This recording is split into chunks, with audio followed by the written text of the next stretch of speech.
Whoa, whoa, look at the countdown.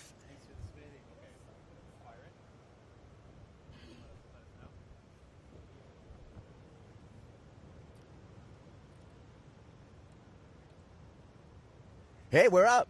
It's the Holiday Raw Free Session at Sunset Beach, and we're bringing this to you live at Paumalu. Of course, today is an off day for competition because local permit requirements do not allow us to run on a holiday. And in the U.S., today's a holiday. It's President's Day. I'm Kaipo Guerrero along with Joe Turpel. And Joe, we're gonna do this today. The Raw Holiday Freesurf live sesh. We're going to do it raw like sashimi first thing in the morning, Joe. I think you can have that anytime you want, right? Breakfast, lunch, dinner. Yes. It's all good. It's all good. Who do we got here, Joe? Looks like Gabby Bryan. I love that she loves sunset so much. There's a lot of people that struggle with it. She looks forward to it, calls it her favorite event on tour. Love that turn. She's actually in first heat of the opening round, which probably is going to be tomorrow morning. Yeah, likely tomorrow morning. Yeah, so first heat of the opening round, Joe, with Molly Picklum and Isabella Nicol as well. We're starting off with a bang for that women's opening round. I saw Isabella yesterday walking a golden retriever. Talking about Molly Picklum, there's Pickles right there. Okay, having a nice morning. She paddled out early, and there's only like 3-4 people out. She's won this event before. And she's also one of those athletes that loves sunset, loves the challenge, loves the power. Yeah, she's going to be really fun. She's in that first heat. So sometimes we talk about the heat starts before the heat starts. Yeah. This is kind of You little think? preheat. Oh, yeah. You think these surfers are watching each other out You'd there? have to be, right? Don't you think? Yeah. Like you're aware of the heat draw. Yes, I would not be surprised. So, yeah, Pickles last year left Sunset Beach with a nice yellow jersey on her back. Wow, that was Right? big news. She fell off tour at the midseason cut the previous season, and then next thing you know. Now, this is a grommet right here, but the push-in to this wave was made by none other than Chris Moore. Carissa's dad's out there, and it looks like he's pushing in grommets. That is so cool. Yeah, it's fun running into Chris. He's been, obviously, Carissa's coach, his daughter's coach forever, but he does coach a lot of other young surfers. Hey, Joanne DeFay. Oh, my goodness. Did you see that? JoJo. Wow, that Looking was good. great. Dude, her rail almost looks like bladier. She really knifed that section. That looked great. Lakey Peterson. We got this is a great holiday free surf session. Tell your friends. We're on YouTube. We're on worldsurfleague.com. You can get them either place. And on the YouTube conversation, big congratulations to all the crew over at the World Surf League. YouTube just crossed a milestone yesterday.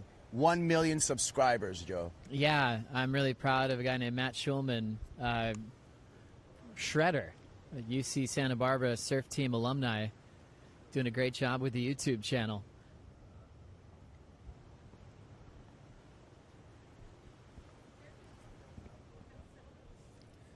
So this is a raw free surf. So we don't have the luxury of replays, so don't expect any replays today. It's just live action all day. But thank you for joining us Monday morning here. Ah, it's really relaxing. Look at this guy. We know who this guy is. Jake the Snake Patterson. Oh, my gosh. You still got it, my friend. We're going to have to talk to the tech team and get that clip for him because he'll post it later. Oh, for sure. Clip that. Yeah, Jake Patterson, 2-time winner out here. His brother, Paul Ant-Man Patterson, one of my favorite ski drivers in the world. Oh, Carissa Moore's out. How cool is this? It's kind of sad when a legend takes time off because you just want to see him rip all the time. But Chris is here having a morning session, surfing with her good friends that are going to be competing tomorrow. Almost like a send-off, saying, hey, good luck in this event. How sweet is Carissa? I mean, I'm sure you got a note. She handwritten notes to a lot of our crew and to the other surfers. I pinned it on my wall. Yeah. It was just so heartfelt, and it's just so cool how she has so much time for so many people. I think sometimes you think maybe like world champions or superstars might just be focused on their own thing, but Chris is the exact opposite. And Joe, I feel like there's a bond between just the surfers and crew. I mean, you've been on tour forever, and it really is. It turns into a traveling family. So there's like real emotions right there when you're going to miss someone. Ah, it's so true. You really share a lot of ups and downs together along the way, as we see Isabella. Yeah, Isabella Nichols, a classic example. We shared her huge up in 2022 when she won Margaret River and survived that mid-season cut. Look at that gash right there. And and then we felt with her downs in last year at the same place, Margaret River, where she did not make the cut. Yeah, so cool to see her back. She looked really comfortable yesterday, just cruising around with this golden retriever. I was like, how'd you get a dog? She's from Australia and belongs to Aaron Brooks, this beautiful golden retriever. It's so well behaved, so well trained. You would see this dog in a magazine. Yeah. And I was so jealous because my dog's the exact opposite. I think there's a story behind that dog. I think that dog was promised to her if she won that's right. a gold medal, right, in the ISAs, or won a title by her dad. Yes. And she won, and then she got the golden retriever puppy. Fun-looking surf today. Got a little cleaner, and definitely way more in control compared to yesterday. How gnarly was yesterday? Yesterday was gnarly with a capital G. So yesterday was gnarly. Really gnarly. Yeah. I talked to Parko last night. Yeah. I tried to get a hold of him earlier. He was doing step-offs somewhere on the coast and getting really barreled. He said he ran into Sierra Kerr and Josh. He was really happy, but he's like, sorry, couldn't get back to you. He's getting really barreled. That's a great excuse. But he was talking about the roundhouse. Remember Ethan did that big one? He was riding Joel was riding a 7.2 Tokoro when he won back in 2002 when he was 21. Yeah. He said he remembered doing a roundhouse early. Here we go. We got Molly. Pickles. But you don't know if you're just going to get exploded on a rebound and just get shoved 15 feet in the air, or if you're going to actually get more speed to go down the line. Wow. Another great turn. Hey, so this is just what the doctor ordered, I feel, with this free surf session. We got all the women out there warming up. So anyway, we'll watch this. Sophie McCulloch, she just bailed out. But so Parko and the roundhouse, some of the best in the biz. Yeah, 7.2 Tokoro he rode. He said he actually was looking at the board the other day.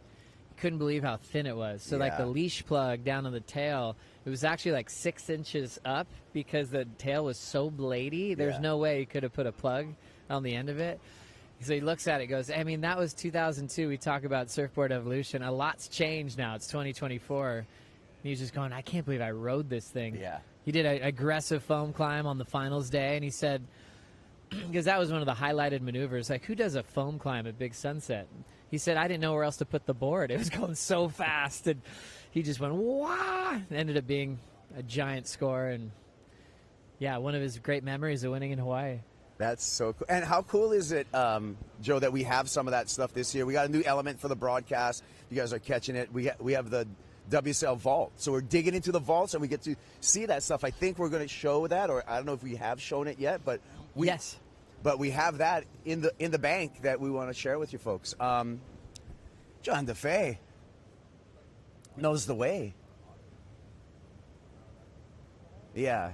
So 2002, Parko won out here, and AI won his first world title.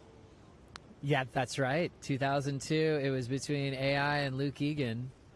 Sorry, Louis, it was so close. Yeah, Louis needed like a 7-something to move on to send the title race to Pipe. Came in just under. Yeah. Right? So Andy got his first. Parko got his win. They had a good time. Who does Joanne DeFay have? Wow, Lakey and Sawyer Lindblad tomorrow. Most likely tomorrow. I'm gonna go out on a big, thick, strong limb. Yes. And say that yes, tomorrow we will be running very, very likely the women's opening round. How's the young heat? Women's opening round, heat number 2, Katie Simmers, Luana Silva, and Sophie McCulloch. Wow, so cool that Sophie McCulloch's getting a chance this year. Officially starting her year. Already has her throwaway, but now with Carissa taking time off, she's in the draw again. That'll be great. She said she had a couple sets on the head as a caddy for Liam O'Brien yesterday. Yeah. We saw Strider get. We'll probably get a lot of dialogue a little bit later this morning in this, because we got 3 hours right now of these raw free surf sessions, Holiday Freesurf Sessions. But we'll get Strider here, and he can tell us about what it's like to get pounded out there. Yeah, thanks for calling me, Kaips. This is fun. Yeah, the caddies were definitely working hard yesterday. It's funny, too, like when a caddy takes out your backup board, but then they break your board in the channel. That's what happens at Sunset sometimes.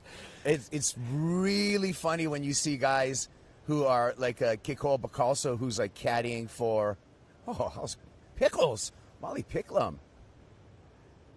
Like, it's funny to watch big caddies paddle out on small boards because, the surfer that they're caddying for is riding like 25 liters. Oh, totally. And you're like, wow, that looks like a water ski. And they're just swimming. But gosh, that turn looked great. I think, Molly's coming off pipe and backdoor where we saw a lot of her barrel riding. But I think the first thing she featured when she qualified was that big frontside carve, which it's going to be really fun to watch tomorrow. Here we go. A lot of sets. This is, I wouldn't say this is not playful sunset, but this is like sunset. This is pretty much what you order right here. You got the wind a little bit crossed up, inside section happening. What would you ride today? Oh, me, my big, thick 7.0. No problemo. Riz.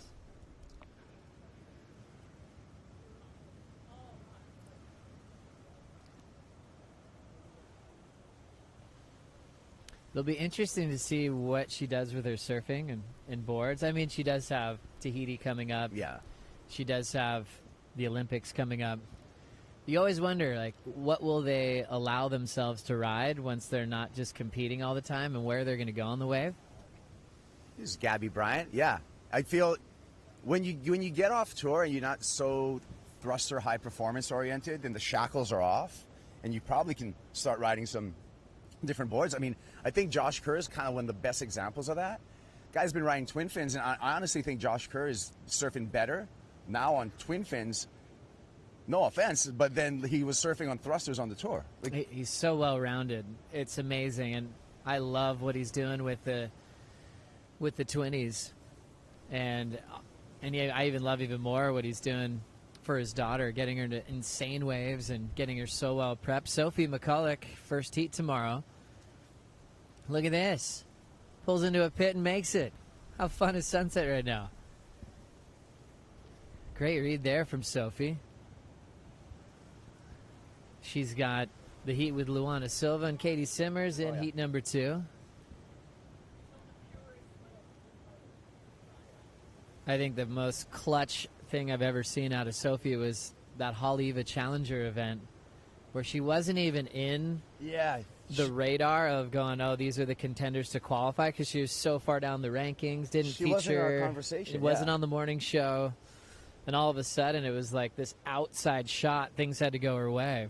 And in that event at Haleiwa, she didn't even know, I feel, until someone told her, then maybe heard it from us on the broadcast. She had no idea that she could qualify winning the event. Maybe it was good that she didn't know. Yeah, and someone told her right before the final. Ooh. And she just Who was would like, do that? Are you serious? We want that guy's name. Don't ever do that. Well, it's funny because that was the first time she said it got into her head. She was on such a roll, but then she was going, oh my gosh, don't blow this. And she got the win and got herself on tour. Had an injury where she had to miss out at the start of the season. So she's kind of a similar type of start to the year, coming in a little bit late. So another thing, if you're just catching up with us, this is the Raw Holiday Freesurf Session. We're bringing it to you live and unedited. No competition today at Sunset. And why? Because local North Shore permits do not allow us to run on a holiday. And today is a U.S. holiday. Today is President's Day, where we celebrate presidents, I think. All I know is the kids don't have to go to school. Yeah, they're all sleeping in. And you're not going to get mail today. Yeah, no school here on the North Shore. I wonder if kids are still on online school today. Probably take that off, too. I would. Everyone go surfing. Speaking of kids.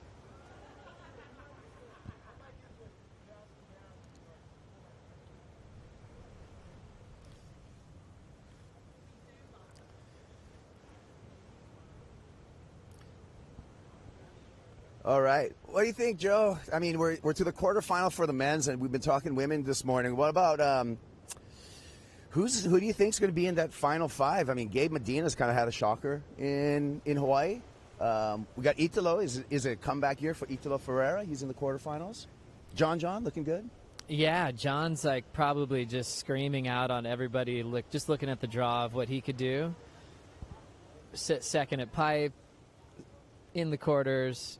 You know, with Barron out, obviously with Medina's slow start, it's kind of starting like a John year for sure. Right. Which is pretty exciting. Even though Leo lost out yesterday to Jacob Wilcox, I'm just loving that guy's competitive headspace, his determination. I feel like he'll be coming in hot to lower trestles this year.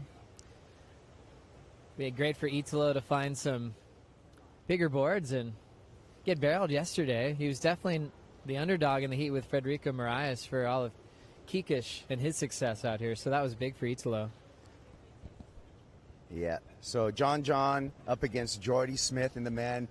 Quarterfinal number 2. I almost have a feeling whoever wins that quarterfinal may be the person that wins the event. Quarter 2. Who's in that one? John and Jordy. Oh, that's the John Jordy. Yeah, that's crazy. I love that heat for a lot of reasons. They've spent a lot of time together. Remember back in the day, they were kind of sharing the same sponsor for a little bit with O'Neill, like kind of before John went to Hurley and then started everything else. But they kind of were around each other a lot. They became next door neighbors on the North Shore. They've got some classic humor between each other. But for Jordy, the importance of this, you know, he'd be in that conversation of like how many years does he have left to really hope for a world title. And for John, you know, if he's here, that's the one thing he wants. So that's a giant heat. Yeah, it's a giant heat. And Jordy's off to a good start, right? His quarterfinal at Pipe, Jordy. So he's off to a good start this year. So already like pretty much a keeper result right there at Pipe. I'm really enjoying that. He's in Jordy. The quarters again. Yeah. Takes a win here. I'm doing the math in my head that he would get the yellow leaders jersey if he was able to take a win here. Yeah, we have to look at all those numbers. We have to look at that, but I think so just because John got second at Pipe, right? I'm doing this on the fly, by the way. Oh, so if he wins and then goes on to win the event. Yeah. If he wins the event. That's a good call. 10,000 points. I think if John just wins that heat, then he'll be in yellow heading into Portugal. And Jordy's been really consistent in Portugal in his career. He's made a lot of finals out there, and that's a statement because that wave, you know how it is, and it could be very unpredictable. It could be 1 foot onshore with a rip right through it, or it could be 10-foot caves. So, Jordy's found consistency in that kind of unpredictable setting. And then you think if Bells is big, you know, he would be a favorite there on the bowl. Remember Jordy at Bells, Joe, and in his Bells win, and he did that ring the bell claim on the way in. And there's a superstition in Australia, like you can't ring it unless you want it, you win it, right? Yeah. And so he did this ring the bell claim. He hadn't won it yet, and on stage he went to ring the bell, and the bell bit him back, chipped his tooth. Oh my gosh. He went straight to Hada Family Dental in California and just had his tooth fixed. That was one of the most classic celebrations on the podium. Chipped his tooth, straight to the dentist. But when Jordy's starting to feature claims like that, when he's just having fun, tends to get some big scores. He kind of spent most of his time at Jeffreys Bay in the off season. I was kind of expecting him to show up here pretty early and start preparing, and I didn't see him at all. And then when I ran into him, he's like, "Oh, I've just been in South Africa between Cape Town and J Bay, but he's got a new pad down there." He's got a new house. Yeah. Congratulations, and it's a prime time real estate over there. He Congratulations, deserves Jordy it. Smith. Yeah. Sheesh. Please invite us over. Yeah. Well, it looks like there's plenty of rooms in that house, with more coming. For sure. Hey, you play your professional career correctly, and you can live out the dream. I think we're going to see Jordy Smith do exactly that. I wonder if Ziggy's the regular foot or goofy foot. Oh, Jordy's son. Yeah, that's a good question. Do you force your kids to have a certain stance based on yours, like you're goofy? No. But my father's was a regular foot, and my father forced me to surf regular foot when I first started surfing. Wow. And I didn't really enjoy surfing until I went just with my friends and stood up the way I wanted to stand up, which was goofy foot, and then the rest was, been goofy foot since then. There we go, man. I was just like, with Dad, this kind of sucks. Like, I'll keep on falling off the board. Yeah. Then all of a sudden, It wasn't your natural stance. It wasn't my natural stance. And then I started surfing with my good friends, the Napoleon brothers, and we were just Waikiki rats, running around the alleys, scooping waves everywhere, skateboarding in driveways, taking tourists on canoe rides, changing the garbage cans at the Royal Hawaiian. Just glamorous stuff. Oh, good old days. Good old days. So it's been confirmed, but Joe, you're the encyclopedia of. You already knew that if John gets out of the quarterfinals, he's going to have the yellow leader jersey. You already knew that, but we actually ran it all the way up the flagpole, and we got the official confirmation. I just texted Renato yesterday. Oh, you did? I did. Yeah. I just thought you were brilliant. Renato hasn't been to. Or he hasn't missed the Hawaiian leg for like 35 years. Renato Hickel, but tour he's been manager. Very available on WhatsApp. So if you need him for the next couple days. I'll do that. There's a snake. There's a snake at sunset. Wow, how was that turn? Gosh, man, he's still got it. He 50-plus club and just getting younger. Look at this guy. Really enjoyed that turn. Look at him go. He's just Captain Good Vibes, isn't he? He sure is. Gosh, he's fun to be around. Great to have him back on tour. So we're going to have Snake all year long. Oh, Molly Picklum. Wow, doing a good job with all that backwash and lump and bump on the face. Just to hang on to that turn. Wow. Grommy. How exciting is Go that? Grom. Oh, yes. Oh. That's what we like to see. You got the day off of school. Get out there. All right. Another question for you, Joe. I'd like to pick your brain. Like I said, you're the encyclopedia of surfing. Will the Brazilian world title dominance continue? Will we see another Brazilian world champ? We could talk about it. It's only stop number 2, but what do you think? We haven't had a non-Brazilian since 2017 with John. Yeah, it's been such an incredible run from Medina now 3 times to Felipe twice, De Souza, Italo. What a crazy era that we're still living through. You can kind of go to the super slow start at Pipe, you know, especially Medina's consistency in the past at Pipe. One of his worst results ever. Italo's won that event. He's out early at Pipe when we just reflect back on that event. Miguel went down to Imai, and so they had 6 in the draw. Now they're down to 1 with Italo getting in the quarters. So it just the mood of the air now, it almost is alluding to maybe a different champ. I like that. Our cows just burn Kanoa. That's why it's a raw holiday free surf right there. Ryan and Kanoa sharing. That was a good one. Looked like a good wave, too. Whoa. Joanne DeFay.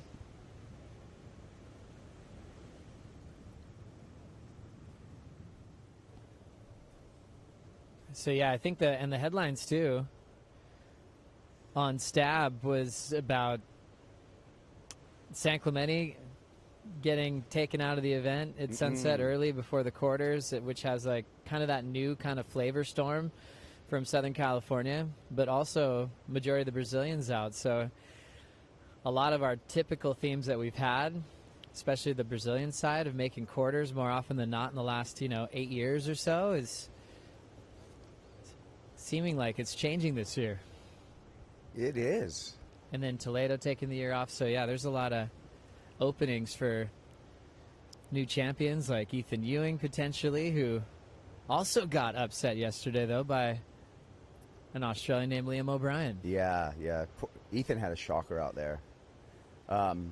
So is it the year for Australians? Maybe a Jack Robinson, gunning at a world title. Yeah, I guess you can kind of speak to the whole tour. It's not just the Brazilians or the hope of the San Clemente to continue their winning feeling from the Challenger Series to here, and even led by their captain, Griffin, who is out of the event as well. It's like it's been hard to make predictions, like even at Pipe, fantasy teams were just ruined over there in the round of 32.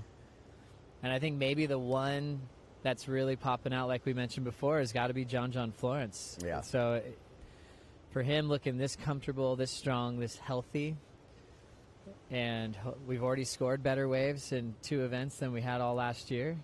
If this keeps going, it could be the year of the John. It's the year, yeah, and I think it's good fortune right now, because you know what it is also, Joe? It's the year of the dragon right now on the lunar calendar. So dragon years, that's like strength and prosperity. So many things that there's actually like a lot of times in the year of a dragon, there's a baby boom because if you're a parent, you want your kid to be born the year of the dragon because it's just good luck. So maybe we're going to have good luck on tour, this being the year of the dragon. Wow. Might do a dragon spray job on your board. That might be kind of cool this year. Year. Well, unfortunately, I was born the year of the sheep, so I can't claim a dragon. That's still cool. Sheeps are pretty cool. They can climb very well. Could have been worse. We were just coming off of the year of the rabbit, and the dragon just took over last week, I think, on the lunar calendar. So rabbit's cool. What happened? Got a broken stick? Micro's over here.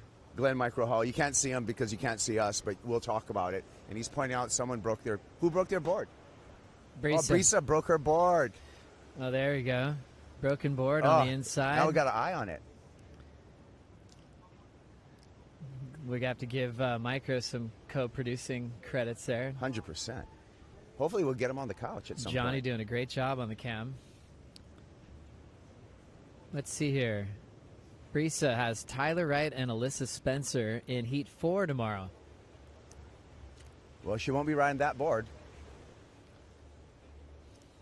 Another surfer. We saw Snake ripping, and Brisa just broke her Glen Pang shape.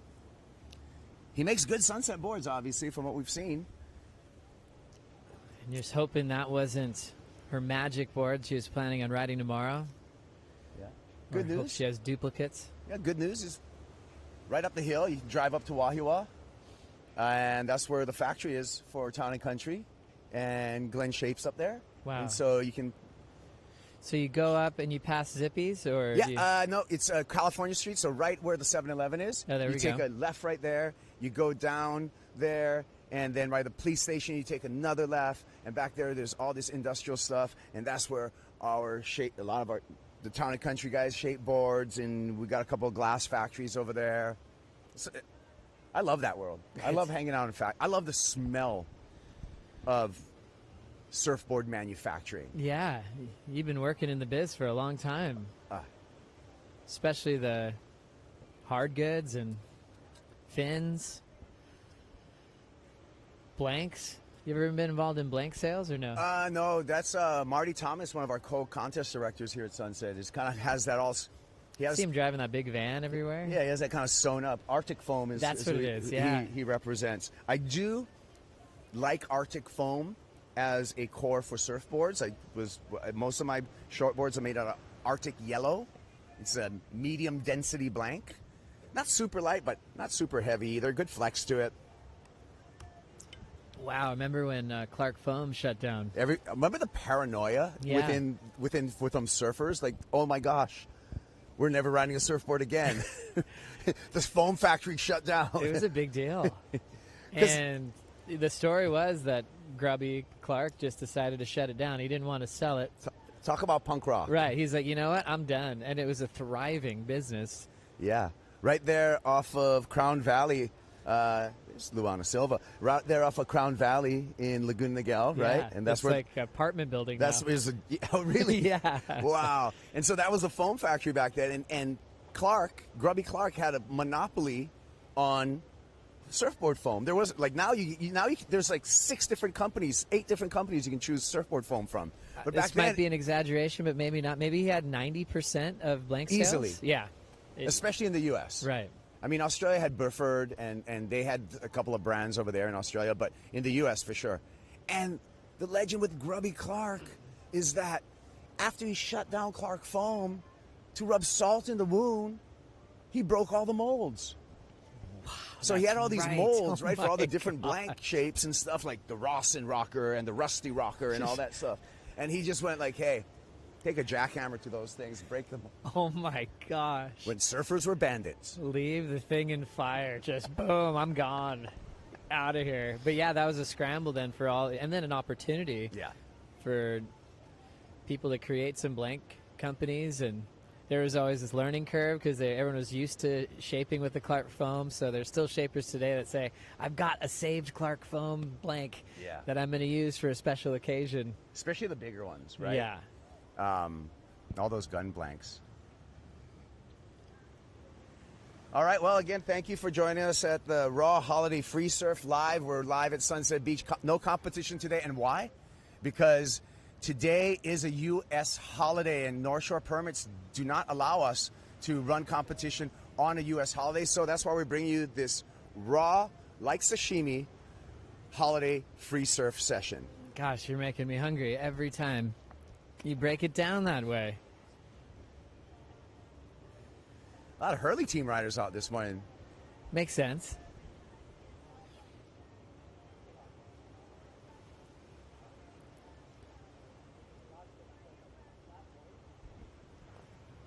Speaking of team riders, I mean, he was a wild card in this event, but I want to say congratulations to Keanu Asing for a great professional career. He's going to turn a page. He's going to be the global marketing and team manager for Billabong. Congratulations, Keanu. Man, we've both known him for a very long time. I remember going to Lowers one morning.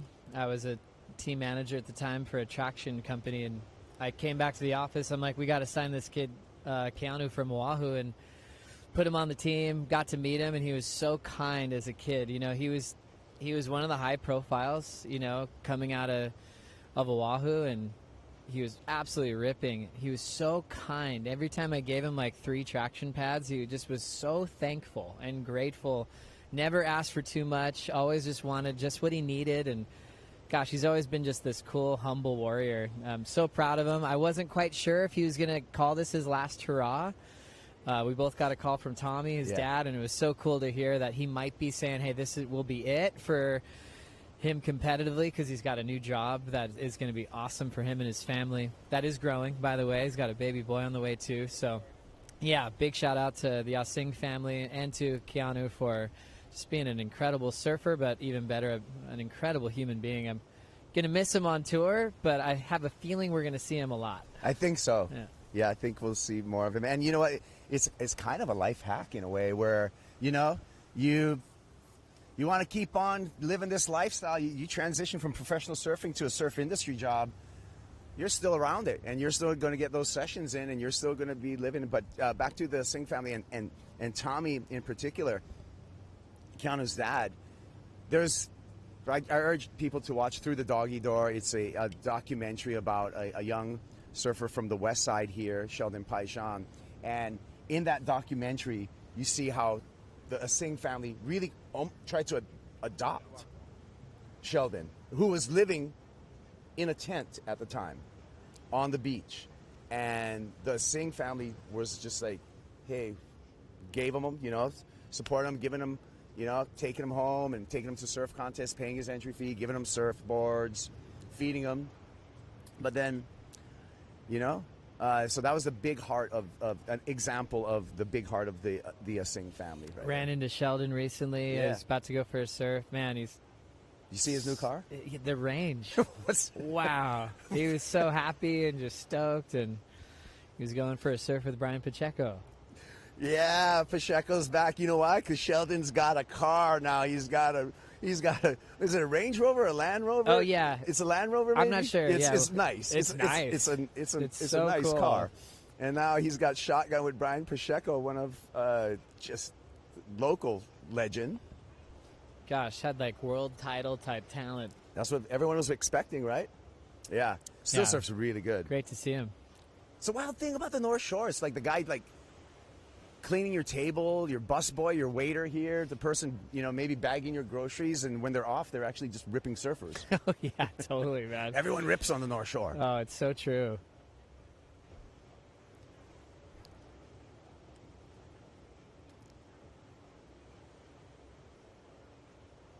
Such a great morning. Expecting more swell and probably cleaner waves the next couple days. You know what? I don't know if I got... Do I have a signal here? I barely got... I was going to just say, hey, you want to just DM me with some questions if you got any, because we're always looking for questions. I'm at Kaipo Guerrero, or you can at Joe Turpel if you have anything, questions, comments, whatever you might want. My signal's kind of weak over here, so maybe I'll hold the phone above my head. What else we got here this morning? In current news, we're talking about brothers on tour. We have 4 brothers on tour this year. Crosby and Griffin Colapinto, Miggy and Samuel Pupo. We got a favorite brother duo on that throughout professional surfing history. Gosh, there's been some great ones. Just thinking of Sunset Beach. Do you remember that heat with the 3 Gudauskas brothers? I think I was Beach. I think I called that heat. And yeah. Mason Ho. Yeah. And it was such an important heat for Tanner. Yeah, to get on tour. Yeah. Go and ahead. all of a sudden they look at the heat shot and they're like, oh, welcome to the tour. Yeah. It was just, what a cool celebration. Well, it was the funniest thing because you would see Pat and Dane in that heat mysteriously just like fall off on doing bottom turns. I don't know what happened with them and if they didn't use the right wax or something, but those guys could not make a wave. They couldn't have been more proud of their younger brother. And so Mason got the win. Yeah. You know, and he knew what was happening. Yeah. He was so stoked for Tanner. Tanner got second, and then third and fourth was Dane and Pat. Yeah. What do we got? We got someone up and riding. Got more questions coming in. Can you ID that? He's ripping whoever it is. It's sponsored by Billabong. That's what's cool about this time of year, because this is usually when we meet people who, like, internationally for the first time. They're getting their trips with their sponsors or friends, and it's a good chance to build their profile. So I got a question coming out of, let's see. Oh, thank you for watching. So, question is, favorite memory in Sunset Comp history? Do you want to take that one, Joe? Favorite memory? Yeah, Sunset Comp Gosh, history. there's a lot. I mean, I kind of shared one of them just now with that moment, but also I think watching Poncho Sullivan surf this place was just insane. I think everything makes sense at Sunset when you see Poncho ride a wave out here. Just the size of his boards, the size of his turns. I can still see him in my head. That when he connects and he's firing on all cylinders, it's just something to watch, man. Yeah, I'm with you. He's actually one of the most winningest surfers out here when you put in the whole of context with all the qualifying events and everything. Poncho Sullivan, absolute legend, living on Kauai now. So I'm going to step away right now, Joe, and we're going to bring in a special guest, Glenn Micro Hall. So I'm stepping away, and Micro's coming in. Thank you, Kaipo. Thank you, Micro. Micro's had a 10 out here before, but the other day you called it an accidental 10. What were you meaning by that? First of all, good morning. Thanks, mate. Yeah, no, it's cool just sitting here and watching the warm-up. It's good to watch. There's a lot of good surfing going on. Is this, pretty fun waves. Oh, here we go. This is a big Molly. reason why you're down here this morning, Glenn. Exactly, yeah. Just it's like the morning ritual. Come down and watch Molly surf or whoever you're working with, but also you get to watch everyone else too, which is pretty cool. You just see and take on board bits and pieces of information from what everyone's doing. So there's Gabby Bryan. She's absolutely ripping. So it's I love this part of the day. Get up, come down and have a look. So, yeah, we see this kind of tradition. Coaches, surfers, coaches on land. We see Tommy Witts down at the corner and quite a few. Snakes actually in the water right now, throwing down some big turns. Yeah, what do you think of Snake's performance this morning? Snake, I was just over there telling Tommy, I was like, Snake was ripping this morning. I was like, I actually filmed one and it's already on my Instagram. It's already up, yeah. Check it out, Micro Surf Academy. No. But kind of tell us like the little insight on what you're doing when you are watching Molly pick them get some waves. Are you taking notes? You know, what's the big purpose this morning? Yeah, the free surfs are always interesting. It's like, when you come down and there's the conditions for that day. Like today, it's the ocean. So what we've got today will be different again tomorrow, and it's a lot different to yesterday. So it's you kind of work with what you got in front of you, and that's probably one of the biggest challenges of our sport is you're in tomorrow's conditions, it's a different angled swell, like longer period. So you kind of got to go and prepare today as best you can with all the free surfers and all your competitors, and then trying to be thinking ahead for tomorrow. So it's interesting. It's like you got to prepare with board choice and test boards for what you think you might be on in the next couple of days, and then kind of check out all your landmarks for where you are in the lineup. And if there's ever somewhere that's tricky at sunset, there's like 100 different landmarks, and and then just kind of getting the feel. And a lot of people like just the routine of getting out there and going through the motions, and everyone has their own individual approach to what a warm-up is. I love it. We're watching Isabella Nichols, who will be in that first heat with Molly and with Gabriella Bryan. So that first heat's all out there right now. Yeah, it was cool. Got down here this morning early, and it was Gabby Bryan and Molly here. It was like 3 people in the water when we got here, and it was cool. It was almost like in their first heat, so it's almost exactly the same time when they were here, and it was pretty cool to see them warm up and kind of you can feel the energy that it's game on. Is there any truth to that, where the heat starts before the heat starts? Like this warm-up session, you think Molly and Gabby and Isabella will be really paying attention to each other today? I think everyone's an individual in that approach. I think, there's different ways to go about it. Whoa, I love it. Hey, Molly just snuck in behind us, and if I could just get you to talk about your surf session a little bit here. I mean, President's Day's provided. Wow, it was really fun. There's some really good waves, for sure. I love what this setup has got for us. This is epic. That's cool, isn't it? You want anything, like coffee or? I'd love for you to open up the morning with your music. I don't know what you're talking about. I think this show is dedicated to the opening ceremony of Joey's ceremonial music career. This is epic. Yeah, this is a little just We're playing with free it. surf session. Yeah, it's on World Surf League's YouTube, worldsurfleague.com. Johnny DeCesare is bringing the vision to everyone around the world, and it's kind of fun because then we get to watch your warm-up. You look great, by the way. How'd the board feel? Felt pretty good. I feel like we've been on a 6-6, just holding on for dear life the past few days, morning free surf. So, yeah, it was nice to open up on some turns and get a shorter board. It's good. I was just kind of throwing this at Crow, but when you have your first heat that will be tomorrow with you in a warm-up session, is there any kind of vibes there with paying attention to each other, or kind of any energy knowing that you'll actually be competing with something on the line tomorrow? I don't know. I think we just go out and have a good old surf together. It's just Glennie can't take waves. He's going to have to sit in the channel, but he normally gives me waves anyway. So, honestly, though, it's just like another surf, really. But when you first heat, it really does feel like you're just free surfing because you haven't watched anything other than free surfing in the morning. But that was the target for today. Come down, check it out. How'd I do? What scores did we throw, team? I'm going to let Micro take that. The little debrief. Yeah, I loved it. I thought your board looked great. You, Joe. Yeah, Saw that really cool, crispy little wrap and then big finish. That looked great. 30 minutes goes quick, though, out sunset. So you got to think, my session just saying was an hour, but in 30 minutes I probably got a 4.5 and a 5. And there was about 60 people out there by the time you got out there. Yeah, for sure. It's one of the challenges that I was just saying to Joe, isn't it? Like, you're trying to warm up and free surf. Like, everyone's welcome to be out there. It's like, it's the ocean, and it's not a comp day, but trying to prepare and free surf with all the crowd, it's one of the biggest challenges of our sport, I think, and it's not to say there's anything wrong with it. It's just actually kind of a mental battle that you got to work with, and everywhere we go is different. But basically, you're trying to warm up with a big crowd, so you kind of got to keep your head in the game and not lose your cool.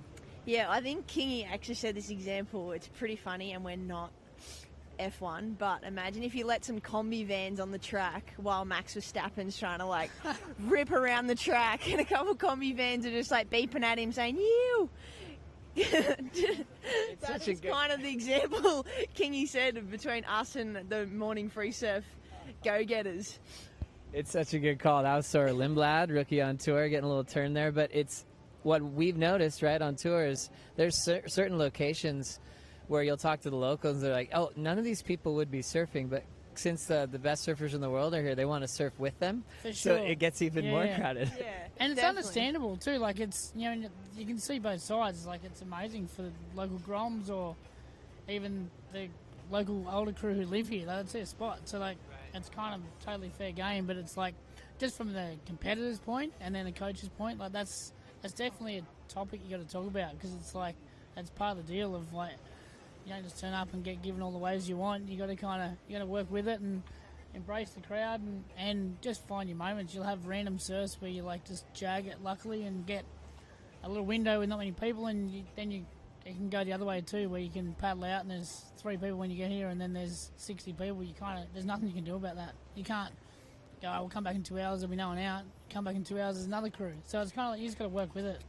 It's actually interesting though too. It's like one like thing you get in surfing that you get in no other sport. Like being able to warm up with your heroes or share the exact same moment with your heroes. Like, you could really... I've seen Mick out Deba, and some people don't care if he drops in on them because they just are so happy that they shared the same wave together with their hero. Oh. So there's so many ways to look at it. This guy was waiting for a wave for so long and he nearly got it. Damn. Is that Simpo? Yeah. Oh, Simpo. Wow, he's still so buttery, isn't he? He just didn't even do anything. He just still looks great on a wave. Still looks beautiful. Ryan's on the inside of this kid. Oh, kicked out. How good did you guys see Ryan and Kanoa's? Ryan committed to a wave and Kanoa was on the inside. And Kanoa was, I don't know if he was screaming, but he held on the whole way. And Ryan, there's nothing worse as a surfer when you drop in on someone, fall off and nearly hit the person behind you. And that was Ryan. Miles showing us how it's done. He's coaching some of the girls this event. It's so good, bit of local knowledge. They should do a coach's classic. Honestly. Oh, here we go. Riss. She's just showing us how it's done. Oh, that was sick. How's that? She gets up, crack of dawn, drives from town for the pre-comp surf. Just because Joe's commentating. Because Joe's commentating. How cool is that, having her out there? And that Lulu's up. I'm so stoked she's on tour this year. 100%. She deserves it. It's so sick, though. Really well. Riss got up early. I think she planned coffee with all the girls to hang out after, and they're just having a fun surf into some breakfast after. And she fully was committed. Like, what a friend. Gets up so early, comes surfs, hangs out. She's a special human, isn't she? She so genuinely cool. cares for the connection and the relationship with her fellow surfers. And I think you can see it even more so now that she's kind of like stepping back. Yeah, you can see they're really kind of wanting to keep that connection and relationship forever with the girls. It's pretty cool. It's honest. It's real. Yeah. I mean, she could be anywhere in the world right now. Yeah. Like, 100%. She could do whatever she wants, and she's right here at Sunset being with her friends and ripping. Yeah, and still showing us how it's done. It definitely... Surfing's one of those things you don't really lose. Hey, Glennie. 100%. You should see when Glenn gets on a board. He's still got those backside swings. Notice how he can master a lineup really well, you know? Still flying waves. Love him in all kinds of waves, but like a rip bowl, oh my gosh. He'll catch 30 waves and I'm still trying to paddle out. Do people like comment on this YouTube? You should see. We should start like dialing in. Okay. See what they. Any questions? Anyone got questions? Comment below. Let's get those answers out there. You do, yeah. You're Matt born for a Schulman's YouTube channel, legend. eh? He's Oh, running mate. this whole thing. Get some questions Like- coming in. Chime in, you guys. Chime in. Make this productive. But we can't Let's read do them, it. can we? Yeah. Well, we should try. Well, I love it, Elle. Oh, sick. The hostess and the mostess. Look. It's so good when these crew are out there. Like Snake was ripping this morning, and then like seeing Love and Miles, and it's so good. It's just you can see the skill that they've got and their talent to read the ocean. Do you get competitive? Like, is there a piece of you that sits here when you see the older guys ripping? Wow, young Portugal legend. That was sick up there. Bang. Wow. That was nuts. You saw this year quite a few crew. Sorry, we'll come back to your competitive question. But don't you reckon you saw a few crew come this year to like practice at Sunset? I've seen a bunch of people like up and comers practicing. Oh, is this Caden? Like Caden? Yeah, look at this. It's so cool. Like you see that he's a young kid from Oz on a bigger board. Just that foreign feel for a Grom from Oz. Like when you surf all these fun, playful waves and you kind of throwing around doing. He does some crazy airs and he absolutely rips. Oh, go! And then the whole skill of riding on a bigger board at a big wobbly sunset. It's like you can see it's such a development process for a Grom. And like I remember the same feeling of going like you can barely carry the board, and then you're getting out there trying to turn it, and the waves, the slopes are different. You can see it's really cool to see the Groms out there. Especially up there. Yeah, I was just going to say, especially the Gold Coast, I feel like there's not too many open, deep water waves that they can get amongst. But, I mean, for me, I'm pretty fortunate. Central Coast, we've had some deep water waves, but I was encouraged to get on a bigger board from younger. But, I don't know. It's all just exposure, a little bit of this and a little bit of that. But, yeah, back to the point, Glennie. When you see the older guys out there, do you feel like, I kind of want to get out there and like... I'm not going to lie, I did say to Tommy the other day, I was like, you know who I saw ripping the other day that kind of made me feel a little bit bad that I'm not surfing as much? And he's looking really sharp, was Ross Williams. He is looking sharp, Ross. He was out back door and I said to Tommy, I think he's got us at the moment. And then I won't throw him under the bus, but he also, Tommy goes, you know who's not ripping at the moment? And then he pointed to Snake. Because they surfed a little shorey and Snake hadn't been surfed much. We just got here. But I think Tommy's wrong. Snake just went mad this morning, so... You know what's funny is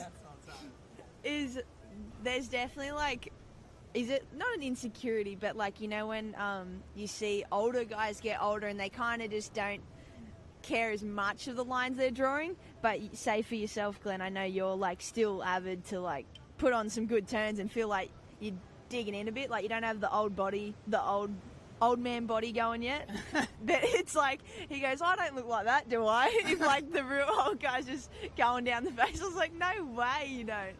He's still looking young, fit. No. That was a sunset doozy. That No. poor kid. Yeah, that was Did so anyone good. There was some good waves this morning, mate. Like, proper? It was such a beautiful day. How's they asked, is it Eden, those Groms? Wait, what are the siblings' names? What are both their names? I forget. I'm not sure. The Waller Yes. siblings.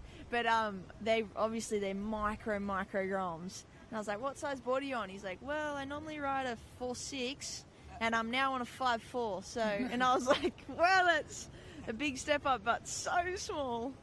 He's like, I'm trying to ride a bigger board because I don't think I'm going to get these waves. And I was like, yep, 5.4 out Sunset. Wow. Pretty sure their dad was the one boat captaining all those early trips to Cortez Bank, all those No big wave way. sessions. Yeah. Wow. They're just bred for this. yeah, Groms with parents in the big wave game must Taj. just be like, Sawyer's brother. yeah, Taj. That's Taj. Well, you've been listening to Taylor Swift lately, Glenn, but Taj would probably listen to some Zach Bryan, Alan Jackson. Yes, Zach Bryan. Bit of a cowboy. I've actually turned off Zach Bryan, trying to listen to Taylor Swift because I'm going to the concert. Oh, that was sick. Just Man trying of to the learn the moment. lyrics so I can sing along with the girls. It was so funny. Every morning I've been getting up, and we obviously are super early because I'm first heat. And I get in the car, and he's got T Swift just playing. It's like, well, let's turn this down. How are you? How'd you sleep? And it's like, I was just trying to think of a lyric. What's the lyric? Can you give us a little No, I song? can't. What song you listening to? Love Story, Wildest Dreams? I've got the I whole. think Anti-Hero is the one you yeah, texted me. I actually You're sending me recommendations. T Swift, right? I sent a couple to Joe going, I actually like these couple. Are you gonna? He's been. This is funny if his kids are tuned in right now because Zara and his kids who are going to the concert, he's been revving them up that he's gonna wear some crazy T Swift like outfit because I think they go pretty dazzled up to the concert and they fully believe him. They think they want me to go as what's the boyfriend's name? Kelsey, Travis. Yeah, they want me to get what's his football team's name? the Kansas City They, Chiefs. they want me to get a There's Chiefs an Aussie outfit. for you. You should. We got no idea. You'd make a great Kelsey. Thank you. No, I think Run I'd rather straight go rather go the pink cowboy hat, I think. I wouldn't put you out at tight end if I was going to be a coach for a football team, but I bet you'd go pretty good. No, this is what Oh my! See bracelets. Swifty dad. I've got a Swifty Dad bracelet being made for me. Wow, Mike was just showing us the picture of the Hey, bracelets that'll he'll be break wearing at Taylor the. Swift TV. If you show them that. So what's his name? Who? There's a couple of young Portuguese kids here that have been hanging with Dog, I think, and they've been ripping too. It's cool to see that kind of pathway of getting around. Speak of the yeah, devil. he's one of them here. But like, it's just such a good pathway to develop the skills at these locations for, seeing Dog do it. Wow, that was sick. Like you think that backside turn there is going to come in handy when he's here in the events later in life. Hopefully, it's like that experience of being out there is priceless now. Before you get to the tour, before it's like all in your face. Oh, Bella, that There's was my cool. competitor, peeps. Oh yeah. Nah, kidding. First heat tomorrow, potentially. Yep. Myself, Bella, Gabby. We pretty much had our heat this morning. Yeah. That was a good battle. Yeah, everyone was actually ripping. Yeah, it was sick. It was close. Got the jersey. Whoa. Up Is and that comer. Sanoa? No. I think it's she's Aussie, lived in Indo for a bit. Ziggy? That was sick. No, I think that's his sister. Oh, Taj. Brett. He's a Brett. Go. Oh, Oh, it is Brett. All right, I'm out there. That's all it took, That huh? was sick. He was just sitting there having a cup of coffee in there. It was so Is casual. that Harry? Yeah, he's my guy. Oh yeah, this is Harry. Harry Gilmore. Harry, okay, we'll backstory this. Steph's boyfriend, right? Boyfriend, nothing more yet. Is always out sunset on a real big board, and he's always bringing the vibes, like fun times, and he rides the longest board, and so that's why we call him that guy, Harry. Yeah. Yeah, he's Harry's out a there. frother. He ordered a couple of big Al Chapmans over here, and he's been out here every day on them. It's sick. It's just a surf frother. Oh, he's such a frother. Yeah, Really fun chatting with Harry over the last couple years. for sure.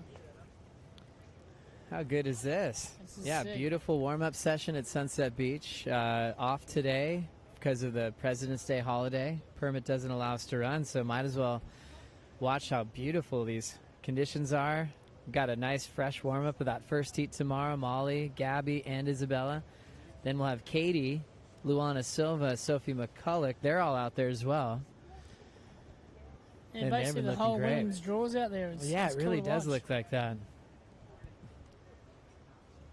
It's like the President's Day permit restrictions. It's like everywhere we go. There's always some permit rules and regulations that come with working with the ocean and the local government. So it's part of the deal. It's a sport where we've got to work with what we got. That looks so fun right now, Glenn. You might have to be out there soon. No, it does. It looks beautiful. Yesterday was pretty wild and woolly, so it's cool to see it's cleaned up a lot. Yeah, what about highlights for you yesterday? The guys were out there all day, set up the quarterfinals. Again, some crazy upsets, but it was definitely the challenge of just finding some clean water out there all day. For sure. I think yesterday was more of it was obviously men's all day, and it was man versus ocean really. It was who could get in there amongst it and find those opportunities and and then take on that bowl section. I think that was where most of the big scores came from the big closeout sections. And, and over the whole day, there was only a few kind of big, clean, long 3 or 4 turn waves, and like Jake Marshall's wave was unbelievable. It's like how he found that in that rogue ocean. Like, that's about as wild as the channel's been for caddying. It was just like straight closeouts kind of constantly. And so yeah, when you pitch yourself, you got to get out there and find your waves. It was a battle for the boys. It was like that diamond in the rough cliche, that moment when seeing Jake take off on that wall, and then it just kept going, and it wasn't just a one-turn section. It was just an absolute freight train, and he surfed it so well. You could tell Jake's got something really cool out here with Sunset Beach. 100%. Oh, Caden, go, mate.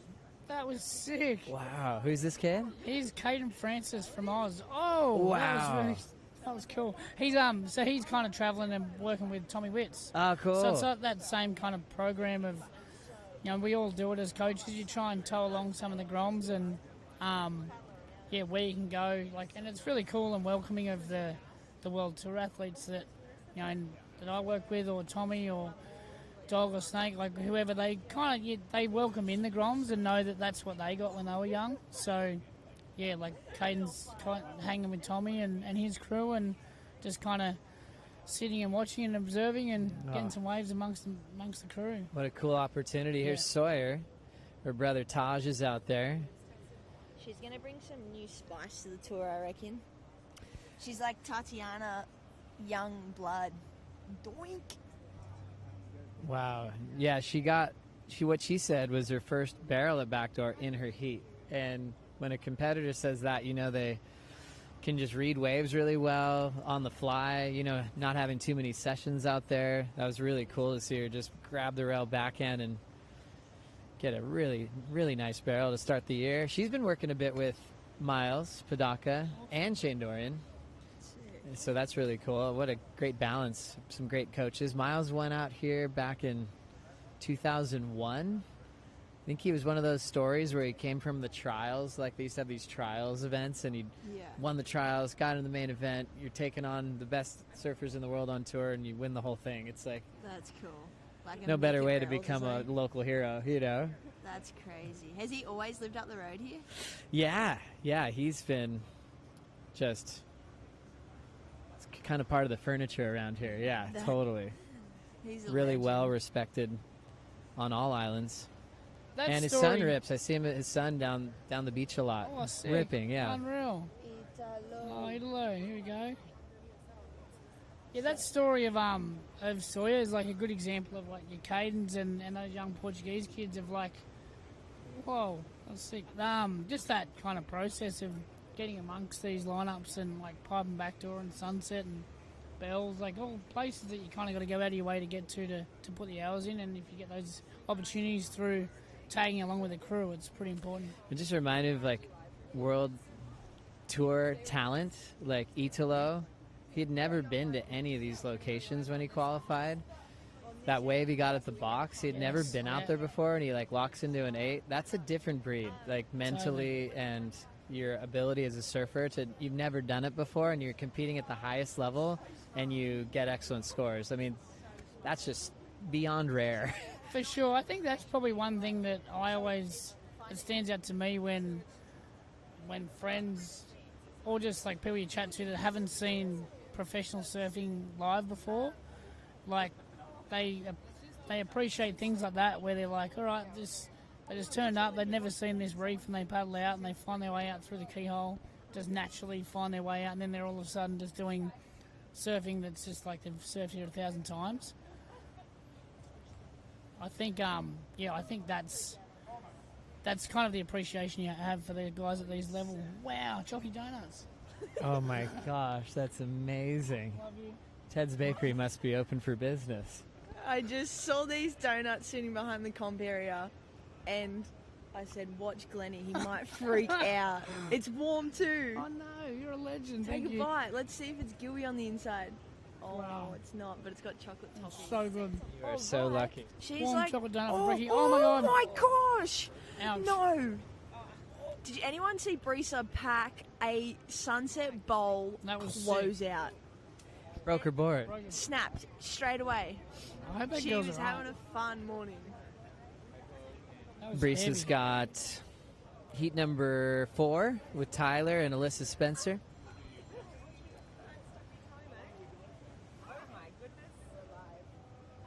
It reminds you, too, what happens on tour. You have these amazing surfers that qualify, but then they have to become uncomfortable with learning new things on the fly. Italo's been talking about how he doesn't really like riding big boards. You know, he just never had to do it in his whole life.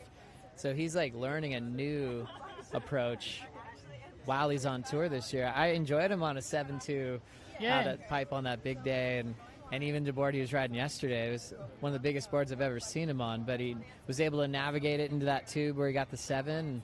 For sure. Let's When see. you're as skilled as like an Italo, you can make anything work. Like that's what these World Tour surfers have. They have the ability to ride anything, and I think Italo on the bigger boards is probably a bit of a Reynos effect. Like For he's sure. working with Reynos, and Reynos is obviously old school and can appreciate the value of a bigger board in big conditions. So yeah, you can see that Reynos' impact has been positive. It's a theme this year. Everyone's riding bigger boards, huh? It's funny, it's a theme this year, but it's been around forever. Like, I think everyone kind of, like, John's been doing what John does in rock piles and whatever for the last few years on shorter boards, and everyone kind of got a little bit kind of hooked on what he was doing. Wow, that was so sick. But yeah, then, like, I think everyone's kind of got to appreciate their own ways of doing things. Just got a message from Ross Williams. He said, wow, it's really crowded. Do you mind clearing the lineup? Going to paddle out in about 30 minutes with a couple extra boards for Betty Lou and Tati. So, Okay, sure. yeah, no worries. Anything for Ross. Go. Ross is a classic. But it's been ripping, like you said, too. Jeez. Yeah, I think Ross is that's back. what he loves about coaching, like you probably do as well, is just you guys have one thing in common, that you love surfing so much, you know, of competing at the highest level and then kind of being this close to it as well to inspire your own surfing. It's pretty awesome. For sure, yeah, we live and breathe this. Like, it's, you know, and like yourself, Joe, like, we all just love surfing. And then the judges, they travel with surfboards. They, on a lay day, they're out there surfing too. And then all the commentators, all the staff, like, we're basically a travelling circus of surf lovers. So it's pretty cool. Like, and then the coaches are probably a deeper layer of that because they've been deeply in the competitive world forever. Really awesome, Crow. Thanks for the chat. This has Thanks, been mate. wonderful. And I think we're going to do a complete shift here and continue on with this free surf session. We'll get Kaipo back in here. Molly, thanks for coming. That was awesome. Thanks for having me. Enjoy the day. Enjoy watching you guys. This stuff's more exciting. It's where people go crazy. Thanks, Joey. Ah, Good chat. legend. Thanks, Joey. Thanks, guys. We'll see you guys Thanks, soon. Micro. Enjoy that donut. It's got sprinkles on it. It's a President's Holiday Special. Yep, we're back. We are back. Yeah. Look at, there's all kinds of stuff going on over here. We're back at the Raw Holiday Surf Session. Again, it's raw like steak tartare. This is raw like sushi, okay? So I'm Kaipo in the morning with Sunshine, Felicity Palmentier. Good morning. Morning, Sunshine. Good morning. I'm just a ray of sunshine this morning. Yes. Feeling so fresh. You are looking bright. We got a bright day out here, and we have a special treat that we're covering this live surf session. And why? Because today is a U.S. holiday. It's President's Day today. Our permits here on the North Shore do not allow us to run competition today, but it does allow us to bring you these unedited, free, raw surf sessions, and we've already seen some great surf this morning. Woohoo. It's looking so much cleaner than yesterday. It's nice to see a clean ocean, some clean lines rolling through the lineup. Looks like, I reckon today this cloud might burn off as the day goes on, and for a beautiful day. We're going to tackle some tough subjects already. All right. You ready for the tough subjects, Flick? Because it wouldn't be fun unless I'm asking you some tough questions. Yesterday, carving 360, Kelly Slater. Should he have gotten the score? Oh my goodness. Okay, so I mean, it's a carving 3. How often do you see a carving 3? What did he need? Like a 4 or something, right? No, he needed a 6 Oh, yeah. point something, and he got almost a 5, I think it was. I think he got a 4 point. We'd have to go back and have a look. Yeah. Someone pull it up. Yeah. Stats are off today. Perfect. Wait. Look, that's Strider Wazalewski right there. You may not hear him, but you will hear him later. And that's AJ Okay. McCord. She's copying my steez today. Happens. And of course, Sunshine, Felicity Palmatier. You didn't answer the question. Did he get the score? You know what? Carving I'm 360. just going to be controversial, and I'm going to say, yeah, he did. Yes. Yes. Yeah. Yes, Kelly. Okay, I thought no, so let's- too. Now, yep, your answer is you thought so as well? Yeah. Yes. Slater. Who's this? That's Brett Simpson. Look at this guy surfing on the day off. How dare he? Absolutely shredding. One little turn. He was shredding in the booth, don't you think? Oh, I think so too. Maybe more of a permanent fixture. Well, there's only so many jobs. What do you think? What do you think, AJ? Listen, I enjoy talking to Simpo when he's in the booth. I think it's a lot of fun. This is really cool to see these guys taking off one after the other. That's Luke Tima right there. Junior from out here. Oh, lives right up at the Sunset Colony. And Luke, I ID'd you. So I actually watched that kid from the time that he was kind of just getting pushed into wave, and now he's one of our top juniors here in Hawaii, Luke Tima. The lineup's filling up. You got any secrets to catching waves out here when it's crowded, Flick? Yeah, the secret is take out your 9.6 and sit right on out the back and stroke on into the sets. And yeah, just go out there and be an absolute menace on the big board. That is my secret. It's not about the shortboards today, folks. It's about the 9.6. 9.6 Brewers. You don't need 3 fins. One will do out here. Just go. Tell them to put their questions. So if you guys are tuning into the Instagram Live, put your questions in the comments, and we'll answer them during this free surf while you guys watch sunset. Hey, you can watch this worldsurfleague.com, but we also have our YouTube folks, and I wanted to again congratulate. We had a milestone yesterday. Flick, 1 million subscribers on our YouTube channel for WSL. Are you kidding me? No. What a milestone. Yep. What an absolute milestone. Yep. Congratulations, Yes. Matt Schulman. Congratulations, Schulman. What a little legend you. Okay, we got more topics. Hey, there's a change in the guard right now. I'm gonna address this to both of you, you women, or ladies, or who needs to bounce back. So this year we got the new school, right? We got Molly Picklum, we got Betty Lou, Sakura Johnson, we got Katie Simmers, we got all of the new school coming up right now. But some of the veterans, are they going to bounce back this year? I'm talking about Lakey, Sally, Tyler. First with you, Flick. Okay, first of all, I'm going to tackle a different point. You know what I think? I think that, Steph's taken this year off. Yep. Now, I think that Steph's realised since, she's been on tour, there hasn't been those waves of consequence on tour that's made her go out and try and, perform and get better in these waves and get better at backhand shoe riding, because those waves just haven't been on tour up until those most recent years.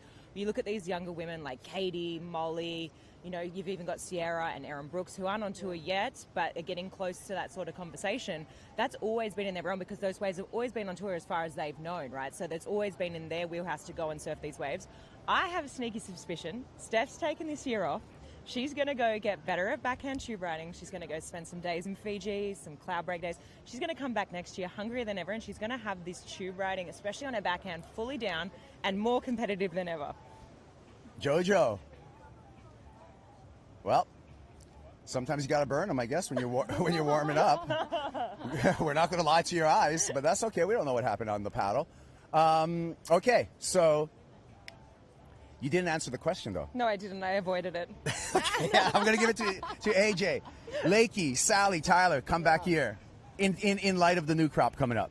Oh, yeah. I mean, I think you just can't discount anybody on the women's side, really. And I was talking with Lakey before the pipeline competition, and Joanne even, too. We just saw her on a wave.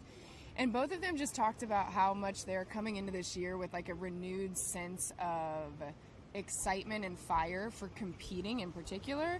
I don't think any of these women have ever lost their like love of surfing in general, but there is something to the grind of having been on tour for as long as these women have been on it. And Sally, I know, coming back from the Challenger Series, she's fired up as ever to prove like, nah, this is where I belong, this is where I stay. So I think they're all coming in with a lot of intention, a lot of fire, and it's going to be fun to watch. I mean, that pipeline day with Betty Lou and Katie and Molly was just one of those moments in women's surfing that you're like, yeah, this is where we're at now, you know, and it was just so cool to see. So, AJ, you went straight down the middle as well, just like flicking. Neither of you answered the actual question. I'm telling you, it's raw. That's why I want to bring it raw to you. We're beating around the bush here. That's what I do best. Yeah. Who is the best surfer shaper in history? Ooh. Come on. We all know that already, best surfer shaper in history. I'm going to answer that question. Go. Mark Richards, four world titles, and there's never been a surfer since Mark Richards to win a world title shaping his or her own equipment. So that is that's my answer to that one. But keep the questions coming, or they just took the phone. We'll get it back to you. I got more topics and hard questions for you, Felicity. Hit me with a hard question. What makes a good sunset board? That's not actually like, I just lobbed that question. Oh my goodness, you know how I feel about surfboard designs. Don't put me under the bus. I know, I'm definitely one of those surfers that, I know a little bit about surfboard design, but I'm more on the side of, just give me a board and I'll ride it and I'll tell you if it goes good or not. But, you know what? Since doing this commentary job, the last couple of years, it's been really good to actually getting to talk to some of the shavers at these events. And I'm learning things, Kaips. I'm learning. It's been very good. We got Luana Silva. Who's she got coming up? Luana. Look at that. Oh, hang on. Oh, you do that in a jersey, you're going to get a number. Who do we have her with? Silva's going to be in heat number 2 when we get the women underway, along with, oh my goodness, it's the new school. Katie Simmers, Luana Silva, and Sophie McCulloch. Heat number 2 opening round. Your thoughts? Oh, wow. I mean, what a heat. I mean, it's hard to go past Katie, obviously, coming off that win at Pipe, and she obviously is in form. She did well out here last year. However, I mean, Sophie surfs very well out here. I've seen her in some of the free surfs, and we saw her on the broadcast yesterday just speaking about, obviously, she was caddying for Liam. She got to go out there 3 times. It's almost like going through those same motions of what it's like to paddle out for a heat. It obviously was a lot bigger yesterday, so it's going to be, I think, a lot more controlled by the time these ladies get out there. And she's like, yeah, it's been really nice going through those motions, going down to the sand, paddling out in the channel, getting a feel from the channel, and it's almost like I've surfed 3 heats already, because she hasn't surfed out here in a heat yet. So it'll be our first time, but yeah, she looks really sharp on her forehand, and I'm just going to go with Sophie. Okay. What about Luana? This is kind of like her home break. She lives here. I know. Home court advantage, maybe. yeah, for sure. I mean, even when I look at the heat draw, when I see, where is she? We've got, where is she? Someone out there in a full suit just pulled in. Or people were coming in shivering yesterday. Who am I looking for? Oh, there she is. Who is it? Who are you looking for? Zoe McDougall. Yeah, she lives right here that's someone else at Backyards. Yes, Zoe McDougall. I mean, watch out. I think her and Luana probably have the ability to do some serious damage out here. I mean, they definitely know this reef better than anyone else. Yep. And I said it, Backyards. It's a spot right around the corner from Sunset. Oh, no. So thanks again for joining us, the Raw Holiday Free Surf here for the Hurley Pro Sunset Beach. More questions for the fabulous Flick Palmentier. We're going to keep it to, what do we got? I'm not going to ask you a shaper question. You already had one shaper question. Whose sunset bounce back is the most notable? I'm talking about the men's side of competition. What's a bounce back? Just a comeback in their heat. We had Kanoa Igarashi come back. We had Jack Robinson Griff. come back, and Griff and Italo Ferreira. I'm straight up. You don't even need to finish those names. I think for me, it's definitely Griff. That was just incredible. I mean, he was on the ropes. Cade had the lead, and Cade, had priority as well. And then just obviously tried to paddle for that wave, missed it, and then, Griff just converting and making the most of that. We have a lot of stuff going on right now. It's very distracting, isn't it? It's like, I'm like, wait. So we're on YouTube. We're on worldsurfleague.com. Evidently, we're on Instagram Live. That's where AJ McCord, who stole my steez today, but that's okay. The steez is just on rent. There's only one person that owns steez, and that's me. Okay, Yeah. I can only focus There's on the one real thing at a time, so there's a lot going on for me right now. There. How's that? There we go. Mm-hmm. Director McCord over here. Let me come Really? Yes, come and jump in the middle. Yeah. Jump in, you. Okay. Talk about Italo. Here he is. Bravo. Italo Ferreira on the free surf. Nice to see Italo. We saw Kanoa out here. We saw Italo. It's surprising that those men are just right back out here after taking an exhausting day yesterday, but right back on the train. AJ's here. AJ, say something. Good morning, Kaipo. Yeah, it's been a really fun time watching the free surf here at Sunset. A lot of the CT surfers in the water. I'm still honestly recovering from how epic the competition was yesterday, how much the men just showed out on a big sunset day. That was a lot of fun to watch. John Florence flick was one of the ones that wasn't a surprise, but was always a delight to watch here at Sunset. Ryan Callanan. So we're all the way through to the quarters on the men's side. And the women haven't even begun yet. And we're waiting. The women hopefully going to get underway tomorrow. Speaking of women, there goes one right now. Isabella Nichols. Here she is, Bella on the pink board. Oh, nice little off the lip, little. Okay, I've got a question. No, I got a question for you. Oh, wow. I got a question for you. We Okay. just saw Isabella Nichols with a long jane on. Oh. The merits of a long jane, an explanation what a long jane is. Long jane is the no arms, long legs. The no arm, long leg wetsuit, right? And what's the Yeah. benefits of that, Flick? Well, lots of movement and flexibility in the arm region. Obviously, your shoulders got a lot more room for movement, tick the but arms over. you still get that little bit of warmth with. That's an interesting wetsuit. We've got the third cut off down to the Those are leg. triathlete suits. But yes, back to the long jane. You got obviously a little bit of coverage. It's probably about 1 or 2 mil thick. Get the coverage on the legs, but then you get the flexibility around the shoulders. So pretty good wetsuit. But my personal favourite wetsuit ever to surf in is the short arm. Can't go past a short arm in Western Australia. It's a really good Short wetsuit. arm full suit. Short Nice. arm full suit. Yeah. Question. So, I got another question I've related got to a that. question. Oh, go ahead. Go ahead. I like when you ask question questions. Go ahead. Question, Kipes. Yeah.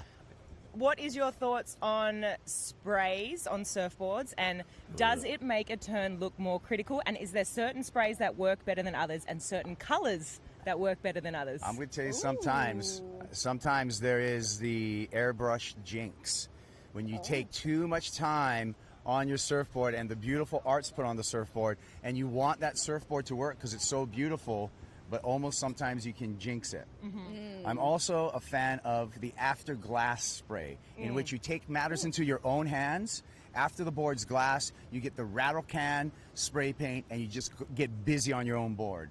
Yes. With that being said, talking about sprays, I do want to talk about a man in surf history, Gavin Hasegawa. He is an airbrusher here. You see the sprays on a lot of the town and country boards here. He is the inventor of the Martin Potter spray. Ah, yes. So all those classic Potts boards, that's Gavin Hasegawa. Yeah, that's a really, really trademark spray, obviously. Okay, here's the next question coming in on Instagram. What about colored wetsuits, kook or core? Oh, coloured wetsuits are core. Anything coloured. I like anything coloured. I think colour adds a bit more personality, and I'm all for it. I'm all for the expression, anything a little bit different, another different way to express yourself. Let's go. Or, you know what's pretty trendy? The all-white surfboard and the all-white wetsuit.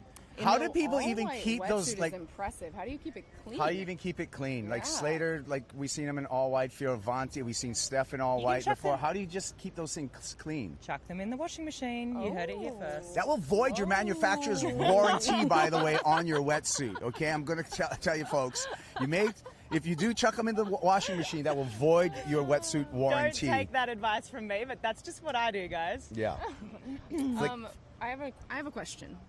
Okay, so you were talking about jinxes during this. What is the there's our Cal. What is the one thing, either getting ready for a competition or getting ready for a free surf, like what's the thing you have to do? What's your sort of not like your routine, your good luck routine? Oh my. That came in on the Instagram comments. Woof. Good luck routine. Yeah. Like, when I was in gymnastics, I always had to, like, do a certain step to get into my vault or get onto my floor routine in order to, like, feel like I was ready for it. I think this could be a double-edged sword, right? You can get so obsessed about doing this routine that if something is off kilter and you don't get to do it, this is Katie. Katie Simmers. Let's just watch this for a hot little minute, and we'll come back to that. Is she going to get around this section? But yeah, I think you can get to in two minds of, like, you get so obsessed with doing this routine that if something doesn't go right and you don't do it, then you're almost jinxing yourself to not do well. But I have a certain little warm-up routine that I like to do, just go through those similar motions, you know? That's Other fair. than that, nothing really. Just put on some zinc, wax my board, and off we go. Do you do anything? yeah, bless myself like this. Salt water every single time I paddle out. That's my routine. Love it. Been doing that for a long time. A long time. How much wood would a woodchuck chuck? Power lines, yeah. How much wood would a woodchuck chuck if a woodchuck could chuck wood? Yeah. Wow, that was impressive. Yeah. That is early here. That was I know, that was, I'm firing, guys. Yeah. Another question that I saw come in on the Instagram Live. How many mics can we put in my face? It's walk us through where to sit on the point here at Sunset based on the conditions. I know. So let's go with today. So watch on the YouTube to see what today looks like. And then Flicky, where would you sit? Well, I kind of already said what my game plan would be for today, and it's not conducive to shortboard riding. I would literally take out my 9.6, my big wave board, and I would sit right on out the back. And I would just be stroking in on those big mamas that are coming through and, ploughing my way through that lineup. Oh, yeah, so not conducive to shortboarding. What about you, Kaipo? Where would you sit? I'm a big board enthusiast too. I'd probably have I got a 7.0, but it's like 3 inches thick and just cruise. Is that the one you rode the other day? Cruise. No. That was Watch like the one you rode the other day. Weird. It was fun. You know what else could be fun out there? Just a little chunky fish, little Ooh, twinny. look at how daring you are with the fish out there. Yeah, I think it could be fun, just streaking down the line. But on the backhand, a little bit risque. Oh my God! Good luck on a bottom turn. I'm only going straight. Okay. Backhand bottom turns on a fish. Big wave. What? This is a question for you, I think, Kais. What? When was the last time a surfer competing on an event shaped his own board to compete? Does anybody know? That feels like a really good question. We might have to get back to you, do some recon. Yeah. Well. Sorry, what about, well, if we talk about, I mean, Mark Richards? I said Mark Richards, but actually there's a loophole in that. The loophole in that question is that there's a longboard tour, and a number of longboard competitors are also shapers. So our current world champ in the longboard, Kai Salas, does make his own boards. So that, I guess, is the answer when you look at the whole of surfing. So final answer, Kai Salas. Yeah. Very well done. I think that was good. That was really fun back in October watching him compete at Malibu. It was a good time. These are not Kiss hats. These are Mahalo wrist hats. that Although- Kais and I are Oh, wearing. AJ, how many languages do you speak? Just English and conversational Portuguese. I could maybe get through in Spanish because I'm from San Diego and that's like the base of my second language skills, but just conversational Portuguese. And it has been really cool. I would not be able to speak Portuguese as well as I can without everybody on tour helping. Like Jesse Mendez walks me through anytime I have questions. A lot of people behind the scenes. All the athletes are very patient with my terrible grammar. So shout out to everybody who's come alongside to help me with the Portuguese. I think hats off for just giving it a crack, mate. You're doing very, very well. Better than me. Muito obrigada. How's Sophie McCulloch looking in the free surf? She's looking good. And actually, so this was interesting. If you missed the broadcast yesterday, she was caddying for Liam O'Brien out there during his heats yesterday, because tomorrow, hopefully, when we get the women's competition underway, will be her first time competing at Sunset on a CT. And so she has 4 events to try and make the cut. She missed pipe, but she was out there caddying because she felt like, and she felt like it gave her really great experience of just sitting in the channel without anybody else out there. Strider in the background, without anybody else out there. And so I'm super stoked to see Sophie take her shot tomorrow, because I think that she has done some great work in the meantime. Strider. No, look at So we had a comment. I want to acknowledge this comment by Cade Matson. Cade, thank you for watching, by the way. And he said, Simpo for the wave of the day so far, Brett Simpson. And so, good job, good eye. Cade, thank you for joining us. And what do you got? Kia ora from New Zealand. I was just in New Zealand. Kia ora. And I love your country. It was so much fun. One of the best trips I've ever been on. So kia ora back. Polynesians are cool, huh? Oh my gosh, I had so much fun. Hardest hike of my life, some of the best surfs of my life. It was a great time. Flick caught my joke right there, right? I got it. Their Polynesians are really cool, man. They're trending right now. I'm telling you, we got The Rock, we got Jason Momoa. You want to get in on this Polynesian game right now? Oh, where were we last night that we saw the cutout of The Rock? Yeah. Cholos in Haleiwa has a big cutout of The Rock. Then what are we doing? Oh, I like that exit. Okay, we got like 5 more minutes, and then we're going to give you a really good treat. We're going to bring in Joe Chappelle, and probably even more importantly, he's been itching to get in here. He's just like in the wings right now, like, put me in, coach, put me in, coach. He's pacing back and forth.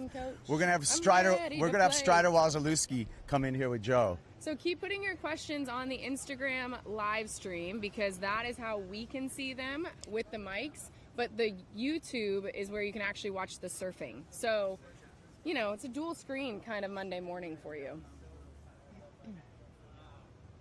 Really?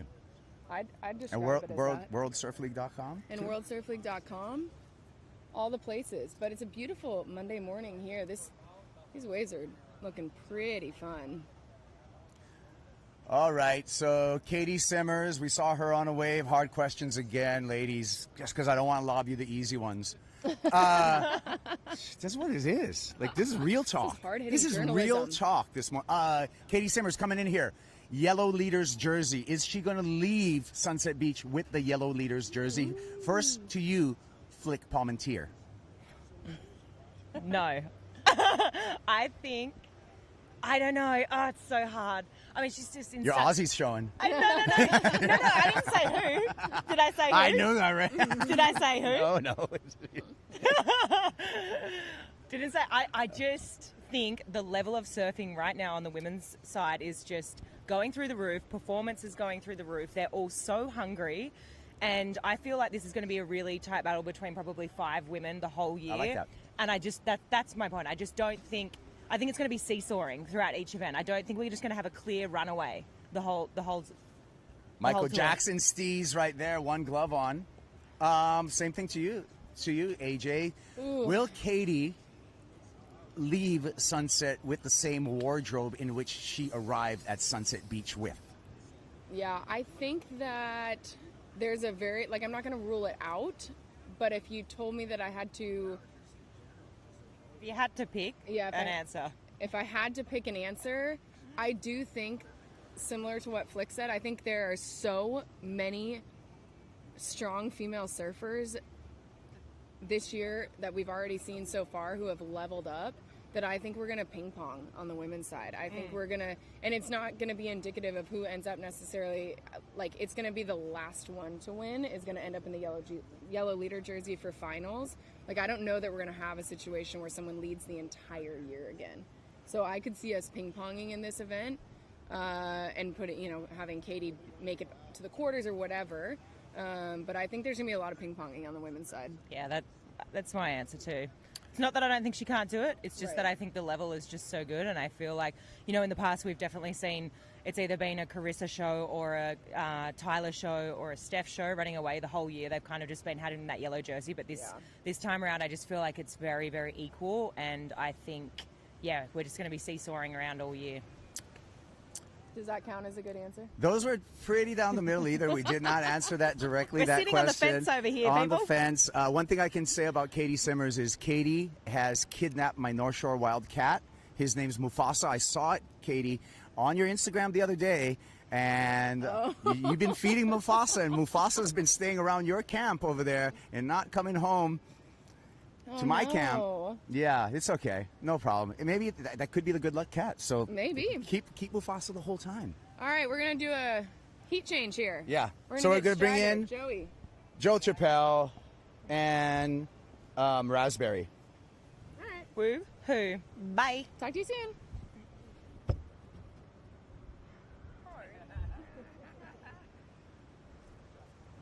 All right.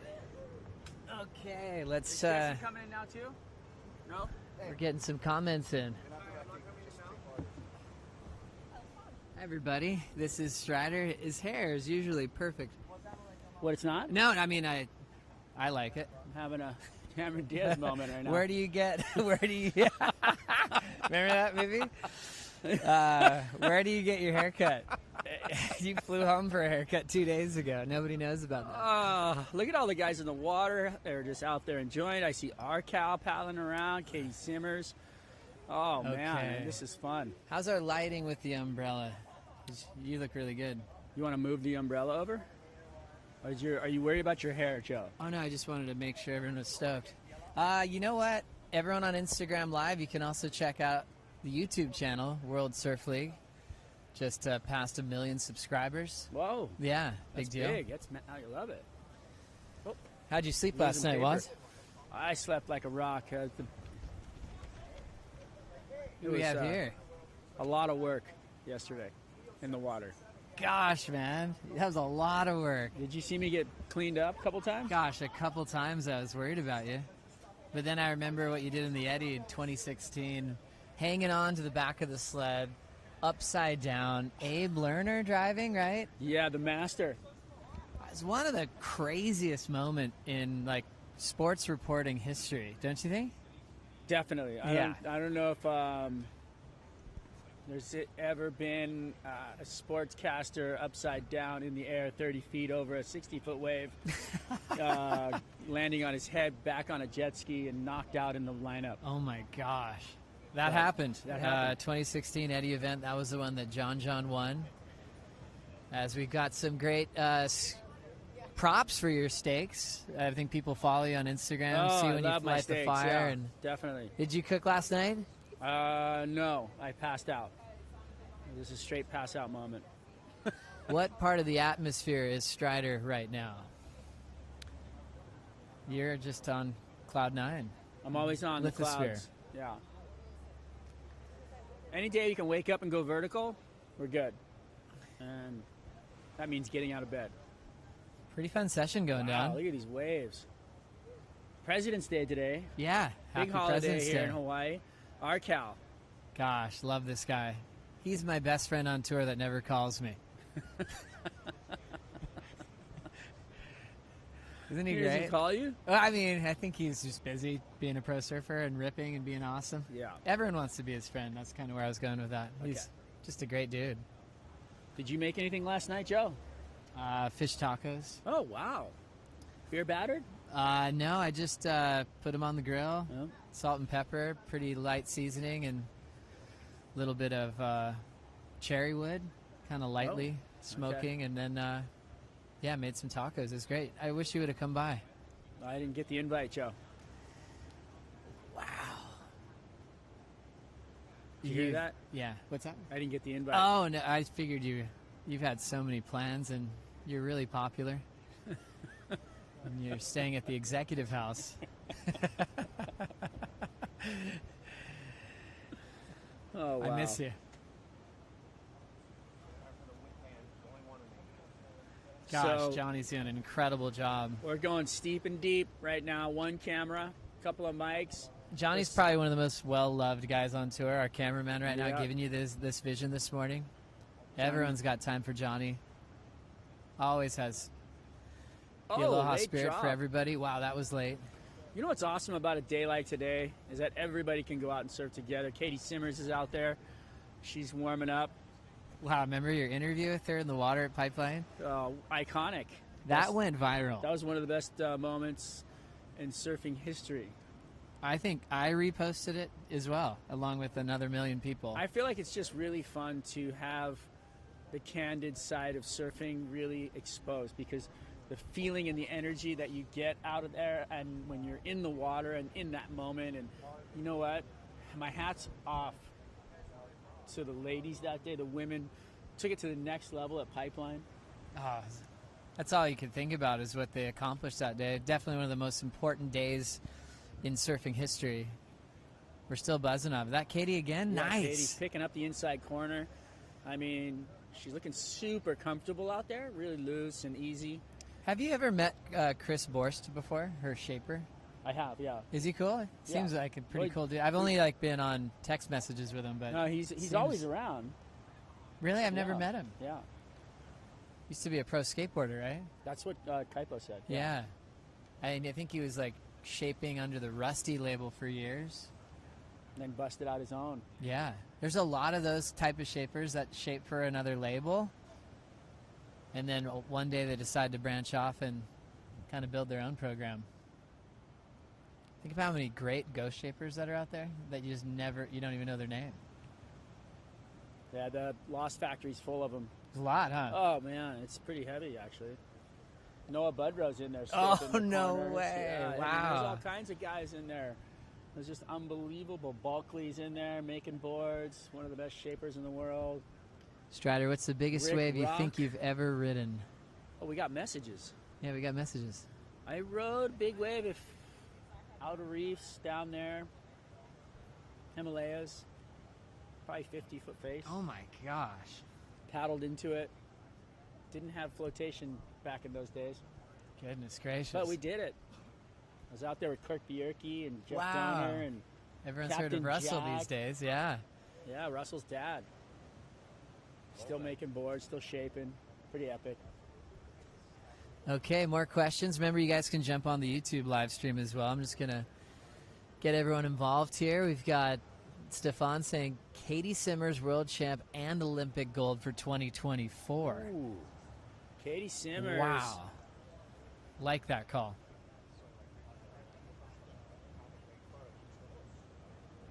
Looks like Luke laying it down. Pretty So- fun sunset. Yeah, pretty crowded now, though. Yeah, the swell's backing off a little bit. And then we're going to have another swell coming in tomorrow, which is going to be a little bit deeper period. So it comes in and should be kind of solid in the morning. And we got a northeast mixed in with that swell. So I'd say chances of running tomorrow and the next day are very high. I'm with you. Next couple of days, we could finish on Wednesday. Thursday is the last day of the waiting period. I'd say, chances are high of trying to get it done on Wednesday just because of the size of the swell. Well, we're on Guy's the in a full suit. cool paint job, too. Is that Kahea Hart? I couldn't see. Kahea is probably one of the hardest working coaches on the island. When you see Kahea in action, it's so impressive. Sometimes he'll have like more than 6 surfers that he's looking out for, and he's managing them in the lineup, teaching them how to get the best wave of their life, and also getting waves himself. In action, it's really unbelievable. Like, I'm sitting out there trying to just get a wave myself, and he's like just doing such a good job. It's a lot of work. Like so many people at different levels too, and he's keeping them all comfortable and safe. It's amazing. So, Joe, what would you be riding out there today? I have a 6'4", Timmy, that this feels really good. I think that's what I'd be riding for sure. My daughter did some artwork on it, and Timmy Patterson makes some really, really good surfboards. Somebody was just asking about what I thought about Kelly Slater's carving 360. Go ahead. I thought it was pretty rad. I mean, you don't see him. The judges have never scored it well, but go ahead and try it. That's all I got to say. He got a 10 for it before. What? Yeah. Where? U.S. Open, big 10-foot closeout, and got a 10. No way. I need to ask Johnny a question real quick. What was that, Johnny? He did a huge one in Holiday. Huge one, Holiday as well. That's And right. they scored it good? Yeah. So he has I had didn't versions like it where yesterday. I think I love that maneuver. Yeah. But I mean, think that was a love great it. score for the day, and for the elements. I guess maybe if he kept carving all the way around instead of like hitting the lip and then falling with it. Right. I mean, it's still gnarly, but Yeah. in the context of the heat, I thought it was fair. Speaking of gnarly, Katie Simmers is up. Number 1 in the world. Just finished high school a couple days ago. She doesn't have her jersey on. If I was number 1 in the world, I'd be wearing that gold jersey. Dude, you totally yellow would. jersey would be on my back like when I went to get coffee. Dude, you totally would. And he's not lying. That thing would be on right now.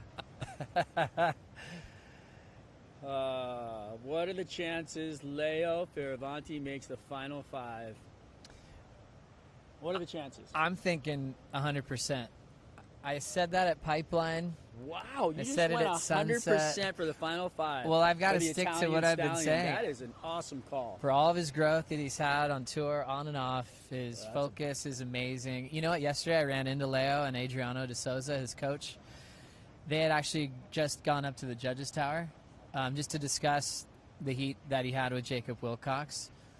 But it was such a mature, calm, collected approach of just trying to learn and understand what happened in that heat. So I just think with all that going on, even with a loss already at Sunset, he's just too good to not make the final 5 this year.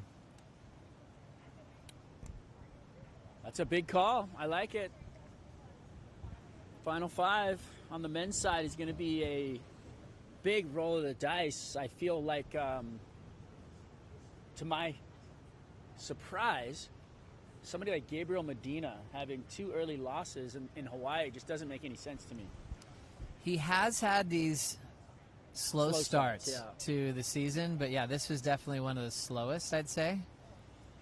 He's just been training and just looks so good, and like when you see him free surfing, he just looks unstoppable. Last year when he won Margaret River, remember, he was like, okay, I've got it.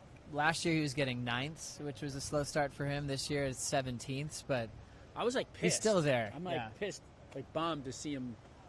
I don't know. I just felt like he was gonna like win Pipeline or something like that. Oh, the way he's looking, like physically, and Yeah. the surfing he's doing outside of heats, it's like, yeah, it looks like a 4th world title year for sure. I mean, you've got Hopefully this just fires him up. You've got somebody like John who's super healthy and really surfing amazing at the moment too, though. I feel like he's been showing us the possibilities and how solid he is. I'm looking at a final 5 for him. Oh, John's looking insane, isn't he? Yeah, I feel like he's going to be right there for the final 5 and a world title. Better the waves are, better John's going to be. You got Chopu on the schedule. If it's firing all year, how can you beat him? Oh, poo. Wow. One more time. Te I a ho pu. Te ahu po'o.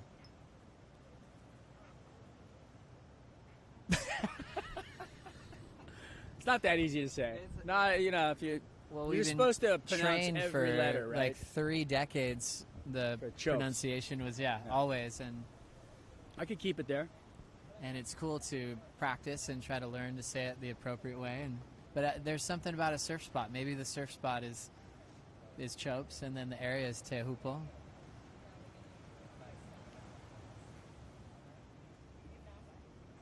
Looks really fun out there. Really Trying to read fun. those questions and watch the surfing. Okay, at the yeah, same you time is watch not the easy. surfing, and I'm going to take Yeah, a you pull up question a couple for you because questions. you're getting a lot of questions. Two great surfers, Strider and Joe. No way. Thanks so much. Joe rips, by the way. Oh, I I wish. actually posted a few things. Oh, what's up from Morocco? Everyone's saying hi. How long have you been a WSL commentator, Joe? Series World. Thanks for the question. Since 2007, I did my first broadcast in Bahia, a standalone women's event. Sam Cornish beat Silvana Lima in the final. Silvana did this rad Kaipo celebration. It was a big final that she had made for the first time. Here we go. Is that Kahea? I think so. Right? Yeah, for sure. He just got a cover of Free Surf magazine. Solid. Did you see that? It was like sick little backdoor pit. Not little, but nice cave. So it's interesting to watch everybody surf sunset when you're not in the contest and see the level, where they're at, what's going on in the water. And then, oh, guys are going left. How's that outfit? One of my favorite moments ever in the water was Jack Robinson. We were surfing Pipeline, whatever that was. I think it was like 3 years ago. And I had a pink surfboard and I remember my this. yellow shorts on. And he paddled up to me and he said, Strider, I really like your outfit. Probably the last thing you thought he was going to mention as he's paddling out. And it but just put me in the best headset, and Yeah. I actually got a wave, and I was like super stoked. So yeah. thanks, Jack. Gosh, it's all part of it. I mean, when you had to prepare for photo shoots, like it was really important what you were putting on to get the shot, to hopefully get it covered too, right? You mean photo shoots in the water, surfing? Yeah, surfing. Yeah, Oh, you had to match up your colors, and all these things had to happen. And not everybody was videoing, but everybody was taking photos. Who took your pipe shot where you're leaning back? Do you remember? Of course. Was it Don King? Don King. It was Don King. Wow. That's pretty awesome. Wrap. Come on, let's answer some questions. Oh, yeah. Go ahead. Favorite spot on tour? Clean wax. What's going on out there? Talk to me. What do you got? Oh, favorite spot on tour? Yeah. Favorite spot on tour as an event to call for me is Pipeline. And then with Fiji on the calendar this year, that's my favorite one to enjoy, is like to go surfing, the whole balance of the job and the lifestyle. What about you? Yeah, I like Tahiti. I like jumping in a little boat or a ski and jamming around. I think Cloudbreak is probably the best wave in the world, so that's one of my favorites for sure. Calling it, I think, is Pipeline and Tahiti, just because you're so yeah. close Those moments to are the action. insane. Yeah. Especially where you sit.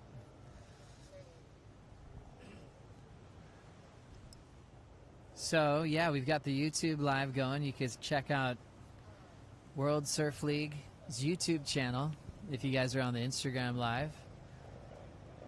And thanks for sharing all your comments with us. What spot in Europe would be great on tour? Oh, we got a big copper coming in. Choppa. Go the Choppa. Couldn't really get it. Too close. Coast Guard checking us out. How about Joe Turpel telling us what you're gonna have your picks for quarterfinals? Yeah, Kanoa versus Seth. Really good heat there. I think Kanoa, he's so in tune with the types of turns he's gonna bring. Everything is so well planned and thoughtful, and he's been really ripping. This is a great momentum boost for Seth Moniz. You know, he hasn't been in a quarterfinal in a while. I think he's going to be a bit more raw, a bit more spontaneous, and probably looking for a barrel as well. What do you think? No, I asked you the question. Oh. I'm not gonna. Man. You always walk around the. No, fence. I was just setting it up for you to take your pick there. No, Kanoa because versus you're always Seth, that's doing a this to hard people, one. So now I'm on the other side of the fence, and I'm gonna ask you the question. Oh, that's hard. Okay, he doesn't want to answer no, that I'll one. take We'll it. move on. I think Kanoa's going to make the semifinals. Okay. Then we've got John and Jordy. John and Jordy, that's a big heat right there. That's a final. That's a final for sure. Both of them really have just crushed this wave. Wow, that was a cool turn. That was. Lucas. Lucas Skinner?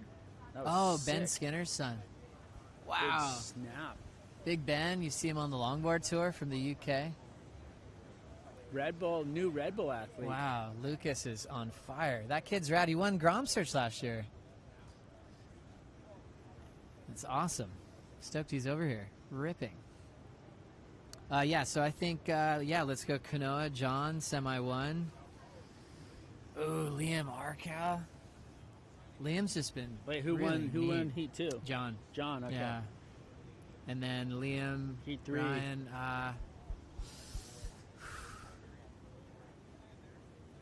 Wow. What do you got? Ryan's my best friend that doesn't call me. Liam's such a rad human being. That's a tough one, huh? Gosh, I'm gonna go. Gosh, Liam's in form. Liam, Okay. just because he loves Sunset. Wow, Ryan doesn't Ryan. really enjoy it, So I'm Yeah. gonna go with Liam, and then Italo Jack. Wow. Oh, I'm gonna go that is a tough Jack heat Liam right there, semi-2 man. and Kanoa John semi-1. I just feel like this is like John a final. whole like regular goofy battle right here that you're taking all the regular foots on that bottom end. John Jack final. John Jack final. Wow, that's a good call. Wow, it's hard picking favorites, and when everyone rips at this level, you know, Yeah. it's like Yeah. they all are incredible, especially once quarters hit. No matter who gets the waves at the right time.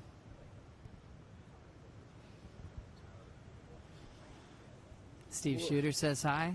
Shoots. South Africa. John Florence final right there. I like that. They're agreeing with you. Here we go. You both look really knackered. Well, I actually have an excuse. Me too. You go 'Cause first. I kind of got beat up yesterday by the ocean. I got beat up by the booth. The booth beat you Yeah, up. yeah. There's sets in there So- too, man. That could, I was actually going to ask you if you guys got caught inside by that set We because it was so did. big. we did. Checked my email late last night. Realized I had a call time this morning. I know. I actually checked mine this morning and got down here. So we yeah, made you it. guys can join the YouTube and watch the session go down. If you're on Instagram Live, then you can see all the free surf that's been happening. It was really cool. We saw Carissa out there, even though she's taken a break from competition. She was out there with Gabby Bryan, Molly Picklum, Isabella Nichols, Brisa Hennessy. Sawyer Lindblad's still out there right now. Ryan's been out there for a while, along with Kanoa. And Ross just texted me. He's on his way. He'll be with Betty Lou and Tati. What do you got, Waz? Joe, do you get to surf at every stop? It depends. There's some trips we go on, the Strider, where you feel like you're on a surf trip, Yeah. where you're surfing a lot. Just depends on the waiting period, the waves we have for the event. And we've had one event, I'll never forget this, flew to Tahiti. We didn't open our board bags. They finished in 3 days, and we were on a flight that night. The forecast was going real bad after that. Remember Oof, that? yeah. And I remember just picking up my board bag in the room going, I didn't even open this. That only happened once, thank goodness. So some events you really score, and then some you are a little bit dry docked, but it's for the love of the game. Who's going to win Sunset 24? You go first because I did all that work Yeah, from that the was quarters. a lot of work for and you. The women's side is opening round. So let's start from the quarters on for men for favorites to win because it's a little I easier think to. John's going to win the contest. Okay, what about the women then? I already said Katie Simmers. Oh, there you go. You don't even hold back No, but I've already said it. Like, on television. yeah, well, somebody put me on the spot. I think it was you. I did do that. Yeah. I love when I do So- that to you. But I can't, like, change, right, in the middle of a heat. Like, Well, it can go into a thought process if you have new ideas. I'm still going to hold you to your answer, but classic. Okay, we have 2 message boards. Is that the YouTube one? they're different. So this is a live message board, and those over there are on WSL Live. You can see how actual tech on the we are. website. Oh, you know what? Those are both Instagram. Are they both Instagram? Yeah. They must be, right? Yeah. I think so. Liam O'Brien, John final. I like that. Oh, that's a great call. I will say Liam O'Brien is a dark horse that just is Dude, amazing. he's so The cool, guy man. surfs so well. It's crazy. He's definitely up there for best style on tour, but maybe the hardest charging guy. He's got a little bit of that Kieran Perot in him. Yeah. We were talking about KP, how he used to just pack big barrels it off the wall. Liam does the same thing, surfing Waimea, charging, and then talking to Parko last night. He was like, yeah, KP was like that real quiet kind of intellect guy that would just go at ship sterns back in the day. Yeah. And he was really connecting that KP intelligence and also that quiet kind of demeanor on land and absolute charger in the water. Liam O'Brien, what a legend. What do you think about the Final Five and it being at Trestles again? Yeah, the Final Five is probably provided more intensity than any other event I've called. You felt that, like with something on the line that day of having a world champion, the buzz in the air is like unbelievable. You actually feel like in our sport that you're in the stadium, and every heat is like gigantic for the whole year. It goes so fast. It goes so fast. And when you're down there, you're just hanging on. Like every turn, every decision is almost seems like more important than anything you've seen all year because it is. Yeah. But yeah, I think like there's so much room to move with that format. You know, as we all envision new things in surfing. I don't think any sport changes as much as surfing does, and is a much of an open book, you know, to like think of new ideas to crowning world champions. So I think with that end event, you know, the dream would be to have it as a wave that you just couldn't wait to surf. And so it's like this reward for the surfers in the Final Five where they get to go wherever that is, you know, and then have that series from match number 1 to the title. Like what it could be a boat trip one day, could be a wave of consequence. I'm ready to switch it up though. You know ready what I mean? To go somewhere else. Cool, yeah. That'd be fun. Loris has definitely provided. I think the heat with Felipe and Ethan. Heat of the that title match 1. That was insane. Was unbelievable. The surfing, the level of surfing that was brought. That's as good as it gets at Loris, you know? Yeah, that was just neck level. And the two brands of surfing, from Ethan's modern day rail work to Felipe going above the lip, it was just perfect. And I mean, I wouldn't trade that moment. That was incredible. That surfing. was so sick. Shoot. Imagine being able to surf like that.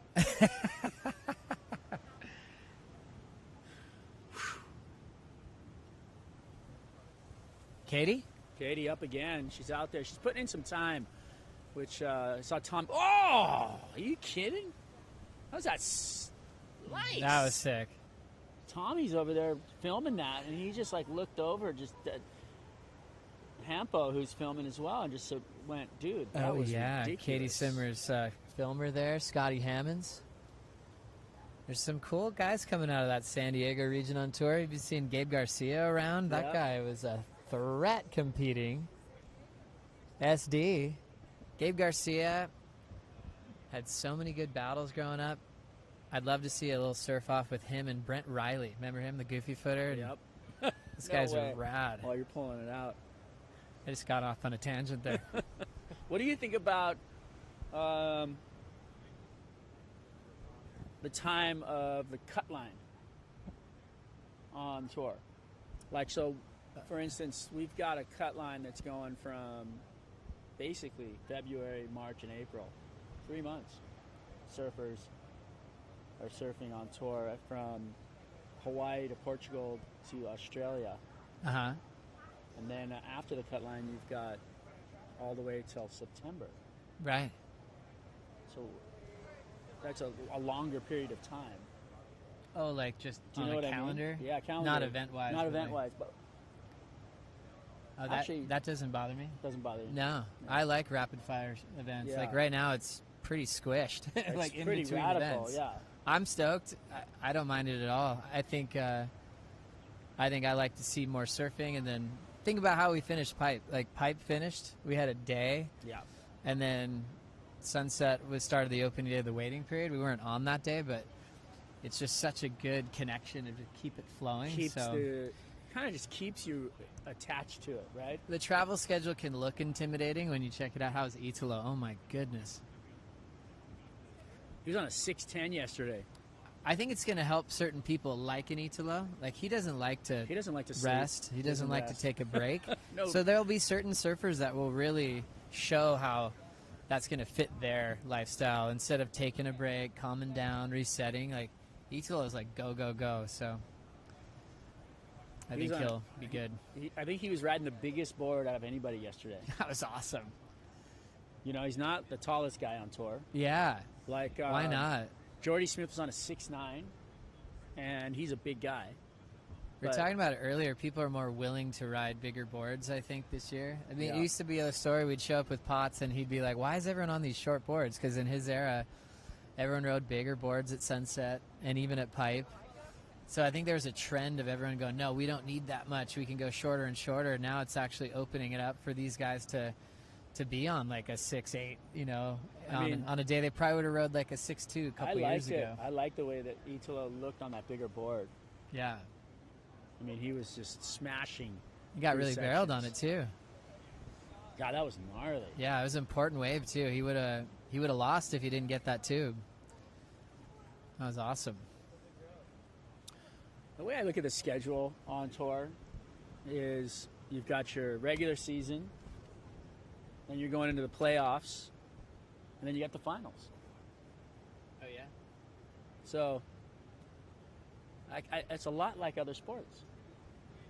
Yeah, this sort of that regular season to qualify for a playoff type setting. Yeah, it ends up just being straight to the main event, you know, but I think the pressure that is involved at that final event of the season is really unmatched.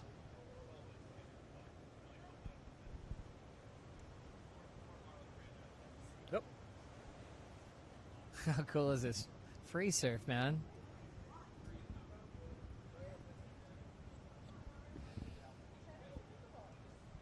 Got any more questions for me? I'm trying to pull them out.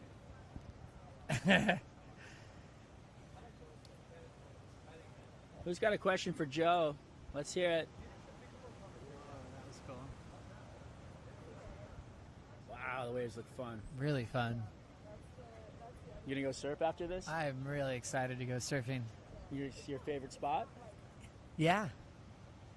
I'm going to go for a session. I like it. It's probably really fun. It's probably really fun. Joe, get out there. Oh, that'd be awesome. Someone's washing is done. That's what it said. It did. It said. Okay, switch it out. That's like life on tour. You got to be patient. It's time to do your laundry. We're bringing in Jesse Mendez, I think. Yeah, you ready? Awesome. Jesse Mendez will be joining us. I'm going to have him sit down with you, Waz. Oh, I think Kaipo's coming back in. Oh, yeah. Kaipo's coming back. We just lost our paperwork. Time's up for us, Joe. Thanks for hanging out there with us, you guys, and enjoy the rest of your day. Going to have Jesse Mendez and Kaipo. They're coming in. Woo!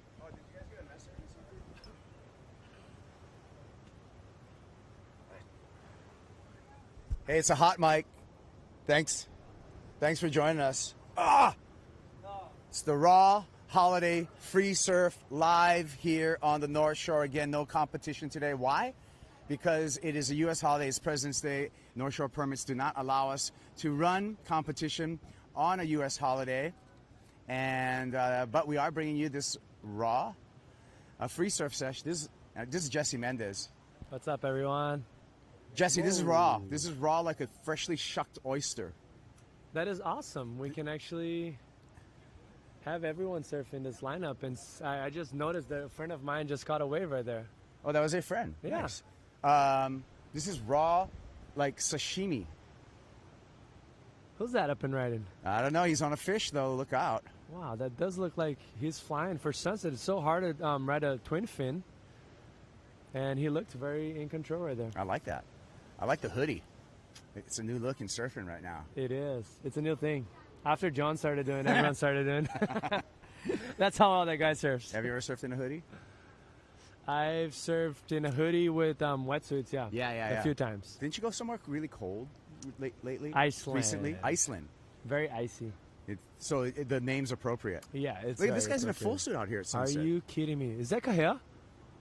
I think that was could Kahea. have been, given the full suit call, that could have been North Shore Performance. Kahea Hart, he's probably coaching some students out there, and I bet you that's one of his students right behind him. Yes. Not going to lie, that kid surfs pretty nice. And with a coach like Kahea, knows the lineup as good as anyone. Such a great surfer. Grew up coming here and seeing him. And all the Groms are taking over right Might be now. an honor of his students. Yeah, the Groms are taking over. They're off of school. It's a U.S. holiday. Who was your coach or caddy here when you surfed comps in Sunset?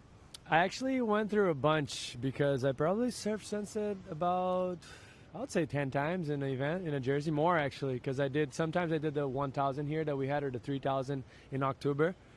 And, sorry, not in October, in January they used to have or something.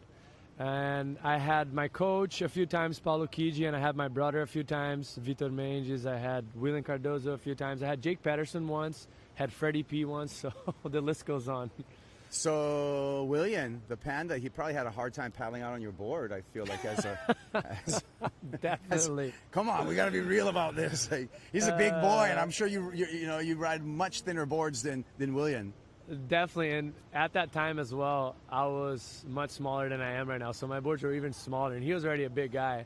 We're talking probably I was about 18, 20, and yeah, it was probably pretty tricky for him to come in more than paddle out even, because you have that rip going through, and yeah. Hey, William, Wax Williams, will you be drawing the meat raffle again this year at Bell's at the Janjuk Pub? Max, I'm looking forward to it, and I hope to join in on the meat raffle and be able to draw numbers there. So, yes. The answer is yes. Keep your questions coming on Instagram Live. And all of the wonderful people there in the wonderful town of Janjuk, I want to just say you guys live in a very special place with a great community and great waves. So look forward to that coming. We've got more questions coming in here. Question: best marine life interaction in the lineup? Manta ray cruising in the Cocoa Beach lineup. What's your best wildlife interaction that you've experienced while out in the lineup? Shark, definitely. Not maybe the best and the worst at the same time.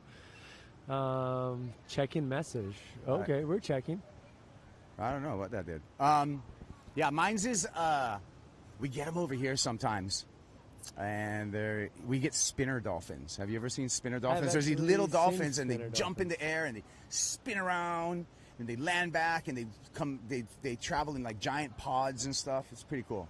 Actually, talking about dolphins, I had a pretty cool experience once before. We're in a heat at the box, me and Connor Coffin. And remember that iconic wave that he got with the dolphins? That was actually on my heat. He smoked me.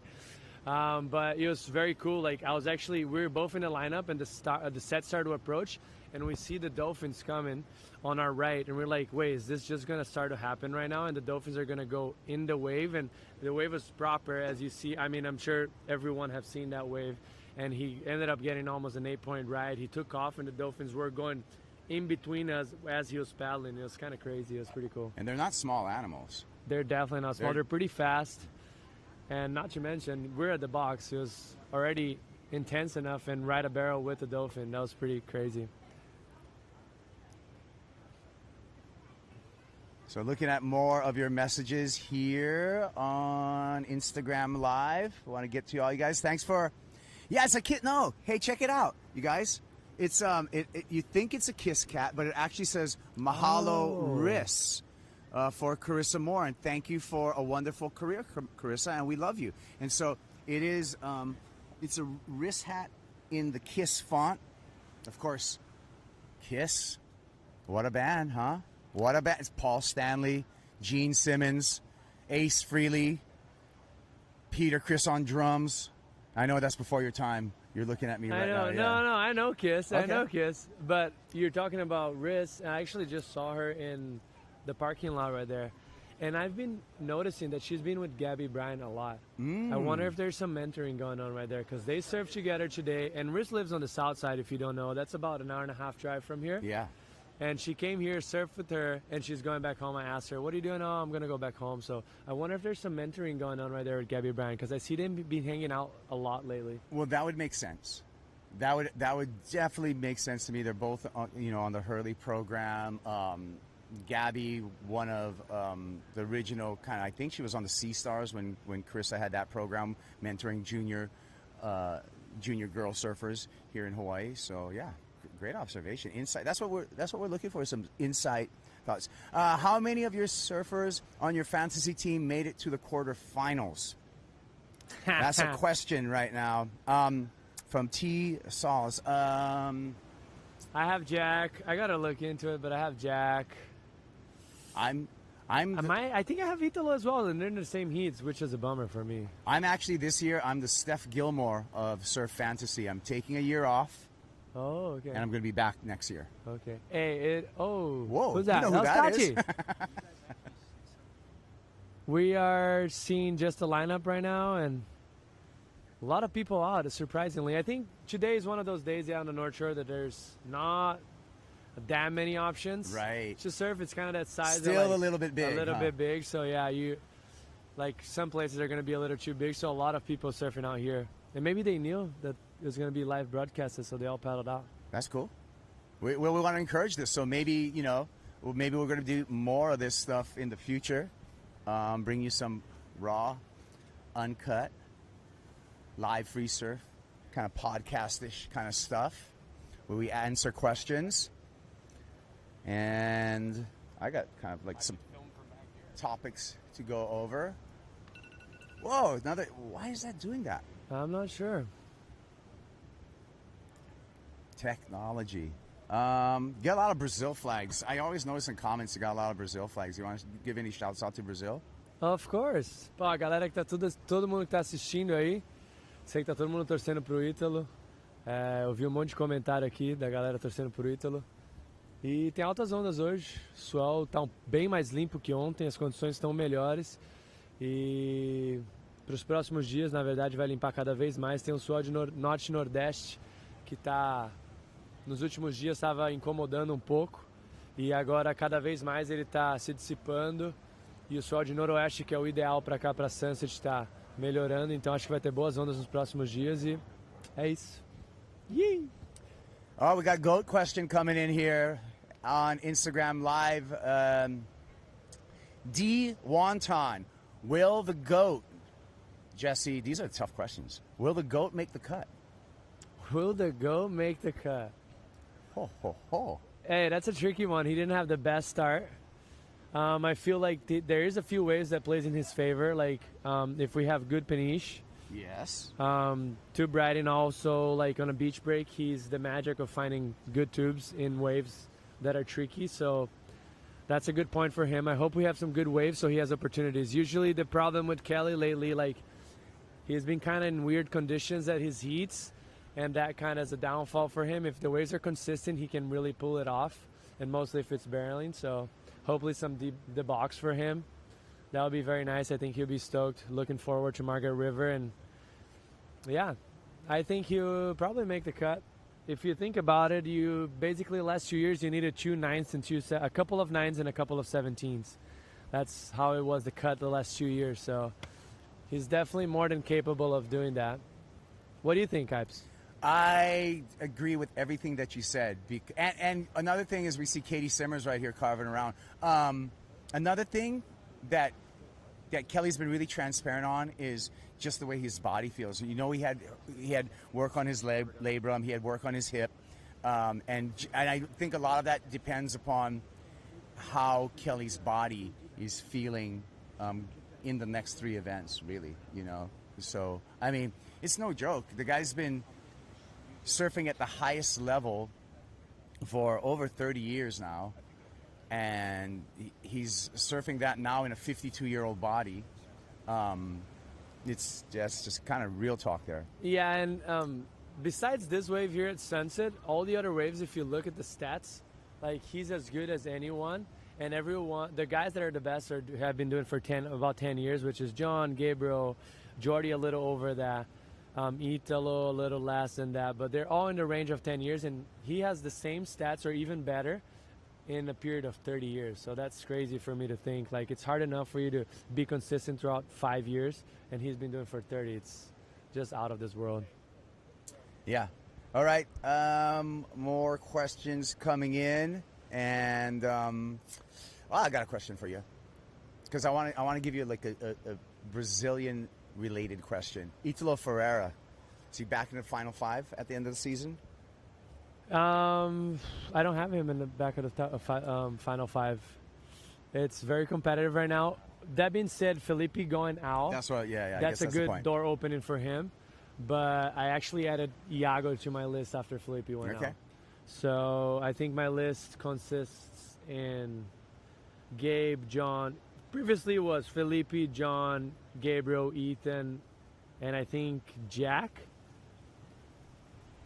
And then now with Felipe out, I have Iago on. So this is just my prediction. I mean, I don't know what's going to happen. Obviously, we're just in the beginning of the year.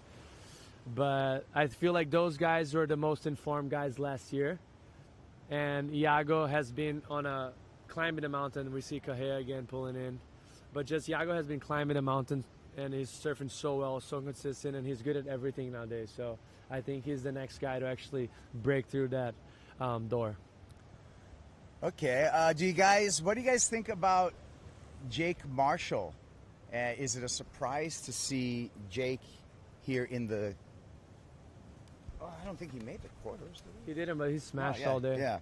But what about... I guess he didn't make the quarterfinals, but so we're not going to see Jake in the quarters. But what did you think about Jake's overall performance here at Sunset? I thought yesterday I actually mentioned that. If you guys thinking I'm lying, go watch... the post show, but I mentioned that I thought he was the most informed surfer of the day, even though he lost to Jack. I mean, when you're going against Jack, you can have the best heat of your life and you can still lose. Mostly out here, he's second to none. And I think just the way that he was approaching the ocean yesterday, finding those waves, which is half of the job done, and it's very hard out here. And I think his surfing just suits this wave very well. He's very calm on top of the board. He usually rides more foamy boards. I know for a fact because I'm pretty similar weight with him, and I grab his boards and I feel like they're thick. So this really helps out here at Sunset, and it makes you drive through that bottom turn, hold the bottom turn for a longer time because you're getting actually a good support from your board. And he looked amazing yesterday. So and now we got a question. We talked about next up is going to be the women. When we run again, likely tomorrow, we're going to get going with the women. The question was your picks for the women's final 5. I'm going to already give you one pick. I know you're going to say Tatiana Weston Webb for sure. Yeah. And then now you got 4 more to pick. All right. So we got Tachi. Keeping you honest there. Yeah. And then I cannot go Molly and Caitlin. Ooh, I like that. I think the surfing that they've provided already on tour and the surfing on Waves of Consequences that they just did at Pipeline was incredible. I think Betty Lou's looking very good as well. She's just overall a very good surfer. She charges, which that's very important, mostly on the women's side. Like on the men's side, you see everyone charges. Like if it's 10 foot, everyone's going for it. And rarely ever we get over the 10-foot Hawaiian on tour. Sometimes, only a very few days. But on the women's side, it's a very important factor. Mostly if we're going Sunset, we're going Portugal, gets huge and thick. And then Bells, not so much. And then Margaret River, Fiji, Chopu. So a lot of Waves of Consequences and sketchy waves. So we're talking about those 4, and we have one more. Ooh. Let me think. Tyler. That's I was projecting that to you, and I didn't want to say it, but my mind. I think it was connection. My mind was full Tyler, and that was what was flashing in my mind, and it just happened right there. Yeah, like and Riss and Steph not being, it's a great advantage for the girls. It's got to be make the most. Tyler, when you look at going forward, Portugal, Bells, Margaret's, she's gonna be a favorite in the next 3 events for sure. Yes, and for sure. And even though she had a horrible start for Tyler, like a 9th place, yep. It doesn't translate to what she's capable of. It's just a hiccup, and those guys and girls are the best at bouncing back. So she's gonna bounce back. Yep. And I do want to mention, I know we're gonna pick 5, but you know what? I'm giving you 6 because I'm not gonna ignore Caroline Marks. Oh. Eesh. That's a tricky one. Okay, so right, it's hard what are we gonna do? What are we gonna do? I'm sorry. It's hard without the rankings in front of you. You forget names, and I felt like I was forgetting. Yeah, names. well, I wanted to like save us both by. But remember, this is raw. You know what I mean? So we're not practicing this or anything, and we're not looking at any analytics, and we don't have anything really in front of us. We're just doing this right off the top of our heads. That's a tricky one right now. I think, yeah. I love the questions though. More questions. We got like questions coming in here in Portuguese. Let's see. A lot of I'm not gonna do the George Borges one. I don't even understand what he's meaning by that. But as soon as I see a proper one, yeah. Oh boy, you guys are having fun in the comments, aren't you? And so someone's washing's done. Whose phone is this? Let's get to the bottom of this right now. Come on, my tech squad. Whose phone's this right here? Nobody knows? Okay. Up in the balcony? Sawyer. Yeah, I'm going to go up to the nosebleed right seats. Whose phone's this, Ted? It's their washing's done. The timer's been going off over and over again. Yeah. Okay. Let's handle that. Told you. It's raw. Raw like steak tartare. Raw like freshly sliced sashimi. Raw like a freshly shucked oyster. All of these raw things like this. And why is it raw today? Because we're not running competition. Again, it's a holiday and the permit doesn't allow us, so that's why we're bringing you this show. We'll get competition going tomorrow. You got a question there? Yes, I do. Someone saying, Guilherme Lorenzoni tá perguntando, is asking, can you show the ocean? Se você for no site da WSL, a gente está passando a transmissão lá e está mostrando o surf que está rolando. Por isso que a gente está fazendo esse live no Instagram. Yeah. So you told them to go to YouTube or worldsurfleague.com? Yes, that's what I said. Didn't say YouTube, but I guess YouTube or worldsurfleague.com. Yeah, if you go to worldsurfleague.com or WSL YouTube, that's when you're going to get our beach camera here, and you can see all the surf session right here on Instagram Live. You just get our faces, but we get to see your questions. So if you do both, you get the best of both worlds. So please do both. Y'all think you see champions taking days off tour because of the Olympics? Oh, we're gonna fix this timer right now. Washing is done. Yeah. Clothes are clean. All right. Okay. Oh, you got a lot of alarms there. Here we go. Who's this? Oh, just in the in the matter of 1 hour. Yeah. This is That's hilarious. Mahalia, our social manager here. She's a whip. And she's bringing it to you live here. We're back up, and we've cleaned that all up. Thanks, Mahalia. Nice turn right there. Who's that? Is that? I can't see who that is. That was a great turn. So again, this is Instagram Live, where you can ask questions. Go to worldsurfleague.com or WSL YouTube channel to see the vision of the free surf that we're having today. We already had a great free surf. We had Ryan Callahan was out there.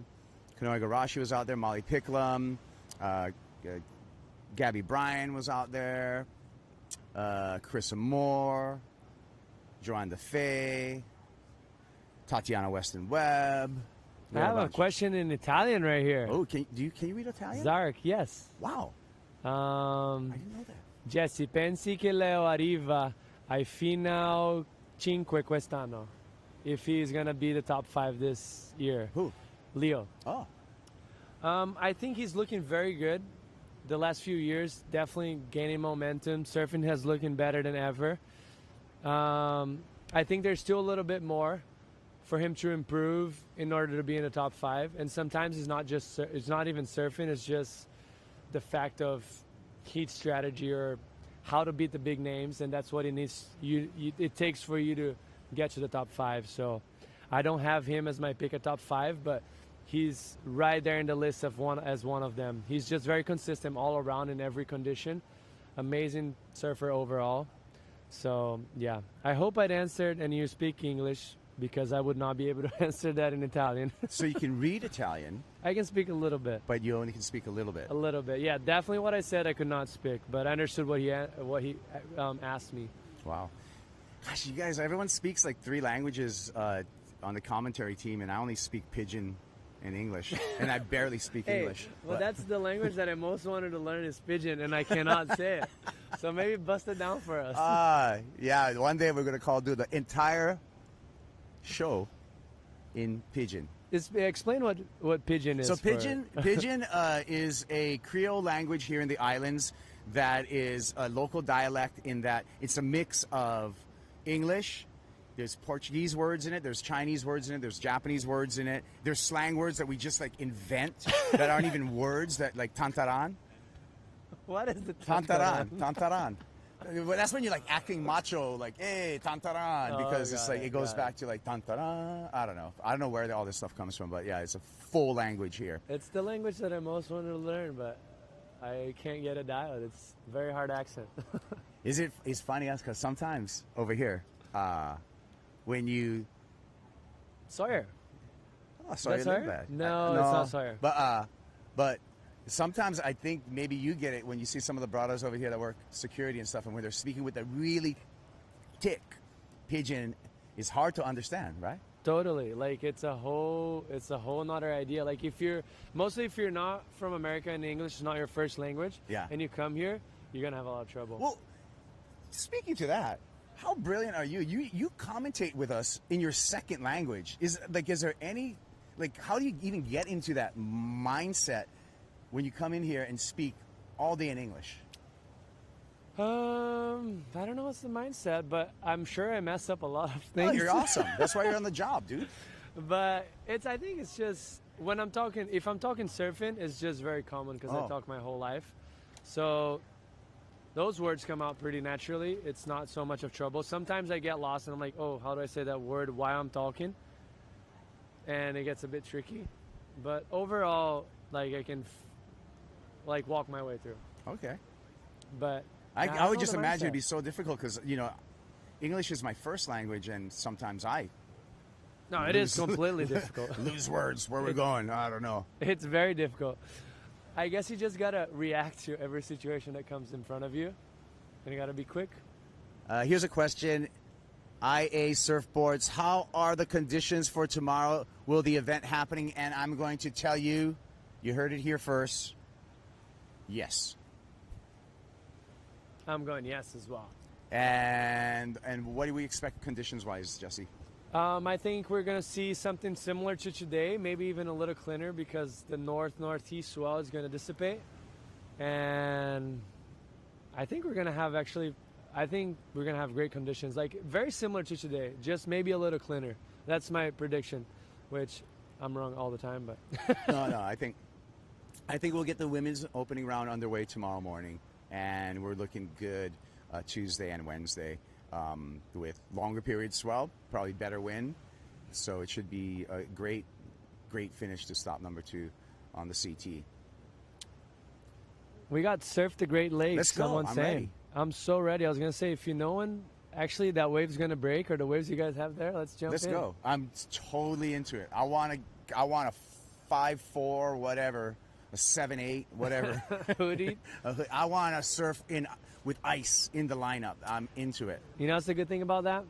What? No one's around. And no one around. Not many people actually want to surf those waves, so. And people complain a lot about crowds, but everyone goes to the same spots. Like, why would you complain? Like, you're going to Bali, like, obviously you're going to get crowds. Yeah.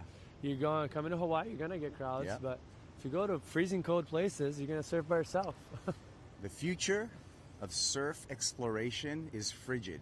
It's frigid. And with wetsuit technology, I feel that we can keep on pushing where we go and surf places that have really good waves in freezing cold water. all by yourself or just with your friends? There's some funny comments right there. If they're good ones, you can repeat them. If they're not, then we'll just. Thank you. All of the questions, all the comments. We're loving this. I'm getting an audible on the side over here. We're going to bring in Flick and AJ? Okay. We got Sakura right there. Okay. She is ripping. So I think I'm taking off, Jesse. Oh, you are? Yeah. I got the guy. They're kicking me off. I actually have Chubeo too pretty soon. Okay, so we'll see you guys. And Felicity Palmentier and AJ are going to take you through all the surf talk with these fuzzy mics. It went by pretty quick, which is awesome. That means we're having a good time. Yeah, the boys. Don't forget your phone. Oh, thank you. All right. Hey, girl. Hello. We're back. We're back. All right, AJ McCord, Flicky Palmentier. Get in that thing. Okay. All right, we're so excited to be joining you for this holiday free surf here at Sunset Beach. Can't run the comp today because it's a federal holiday, so permit won't allow it. But the conditions are really fun, Flicky. So we thought that we would sort of bring you the live action, have it more be podcast style, answer questions. So if you're streaming us live on the WSL app or on YouTube, you're seeing the surfing. If you're on Instagram live, then you can comment and ask us any questions. So Flicky and I, watch out, we have the mic for the next 25 minutes. So there we go. So put your questions in the IG live and we'll go from there. Rightio, bro. Okay, any highlights from this morning, AJ, that you've seen so far? Anyone that is standing out to you this morning? Well, I mean, Ryan Callanan impressed me yesterday, impressed me today. I feel like we've seen him do some really impressive things out here. Love seeing the women out here as well. Saw Joanne DeFay. That was a graceful dismount. Saw Joanne DeFay out here, Bella Nichols, Katie Simmers, Molly was out early. Let's see. Hold on. I know Flick surfs. Do you, AJ? I do, but not as well as Felicity. Don't lie, AJ. You did some really beautiful turns the other day. We had a coaching session out the front of our house, and you were shredding. Thanks, girl. Had a good coach in the water with me, you know what I'm saying?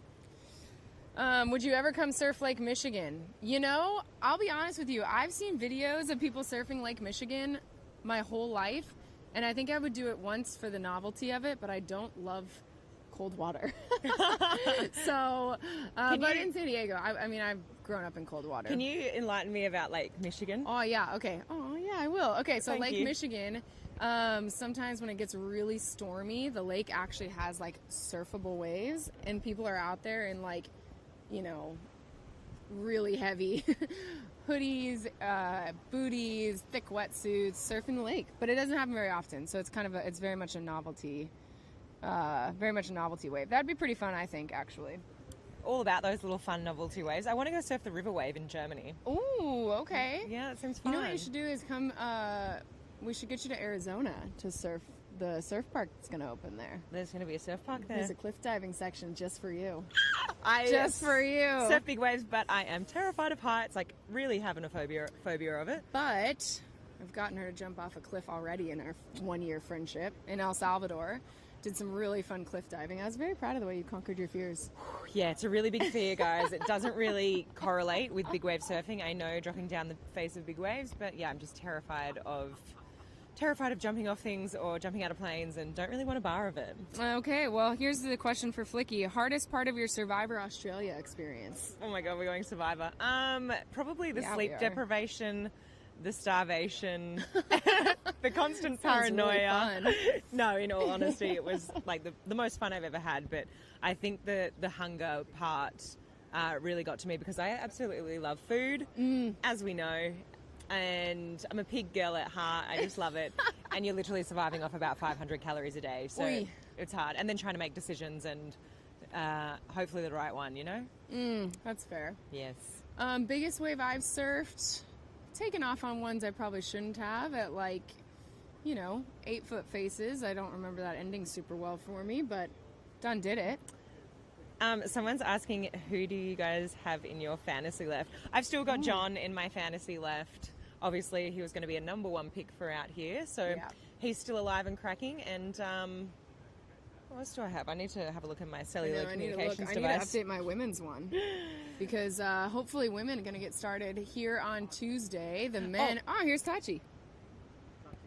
Choo, Tatiana Weston Webb getting some practice in here at Sunset. Oh, that's a little question for you, AJ. Coming in hot, favorite surfer for post-heat interviews. Who gives you the most? Oh man, that's like trying to pick a favorite child. I don't know. I feel like Molly always brings some really fun energy to the post-heat interviews on the women's side. But really, all the women are just like really quite fun. On the men's side, Jordy has been really fun in these last 2 competitions. He's been cheeky, I believe is the word that gets thrown around for how Jordy is in his post-heat interviews. But it's so fun. It's always it's the biggest honor of my life to get to talk to the surfers as they come out of the water and try to ask them the questions that you guys as fans want to know the answers to. And so, everyone's had their moments. There's not a bad interview on tour, is what I'll say. Oh, don't sleep on Sawyer. No one's sleeping on Sawyer. Which commentator rips hardest and why is it Strider? I'm putting Flicky up there. I'm not going to lie. You're going to put me up there? I mean, Jessie Mendez goes pretty hard. Jessie, too. Yeah, listen. So again, if you're coming in on Instagram Live, then put your questions in the comments. But if you want to see the surfing action, the surfboard riding, as Flicky calls it, then join us on YouTube or the WSL. Oh, there's India Robinson. India Robinson getting a few waves here at Sunset. It's going to be fun. Hello from Scotland. Wow. That's cool. Let's have a look at some of these little topics, shall we? Let's see. Let's answer some questions. All right.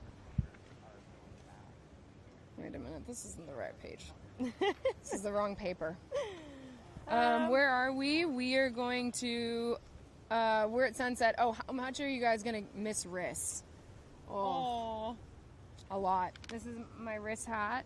We're going to miss Riss for sure. She's just one of those people, not just in the water, but out of it, who's just such a legend and such a kind soul, always really giving of her time. So fun to always watch her surf. So we're going to miss Riss a lot, but really excited for this next chapter for her and stoked. We're going to get to see her compete in the Olympics still. Oh, for sure. I think I just echo everything that you said, AJ. She's just the most amazing person, obviously amazing surfer, but I think how she connects with people on land is the thing that makes her so special. And the way she connects to everyone on tour, and she's going to be definitely missed, but I'm so excited for her next chapter. It's been a long time coming.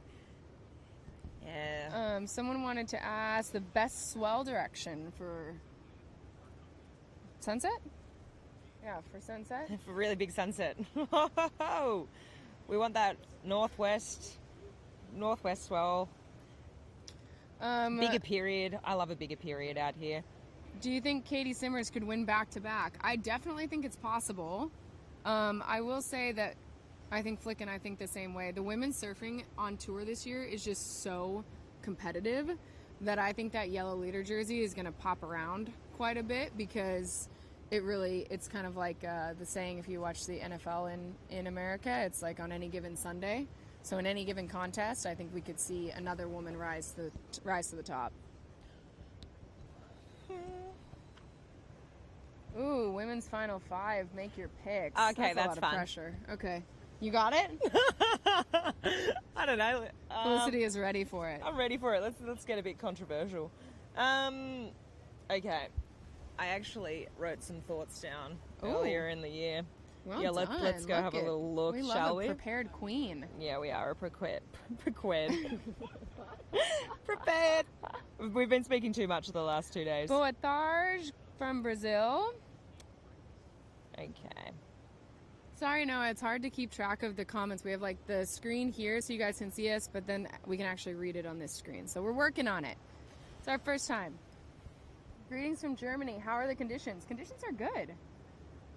They look really nice. Like, a lot of the CT surfers are out there getting a free surf in.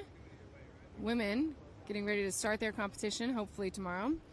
Did you find your thoughts? No, I haven't found them yet. Okay, I've you just tell been me distracted. when you find your thoughts. Okay, I will. Did I see Sierra Kerr's edit? So sick. Yes. Oh my gosh. Sierra Kerr is just so fun to watch. Sierra's edit was really sick. I've only gotten to see clips of it because we've been here working, but definitely planning on checking that one out ASAP. Okay, these were my thoughts at the very beginning of the year without seeing anyone surf yet this year. And obviously, we all know the level of the tour right now, and it could be anyone at the end of the year. So this is just at the end of last year, before the year even started. My thoughts... Sammy, Yes. you know better. This was before the year even started, so I had in my women's top 5 Molly, Tyler, Katie, Tachi, Caroline. Okay. Yep, men's I had Gabby, Ethan, Jack, Yago.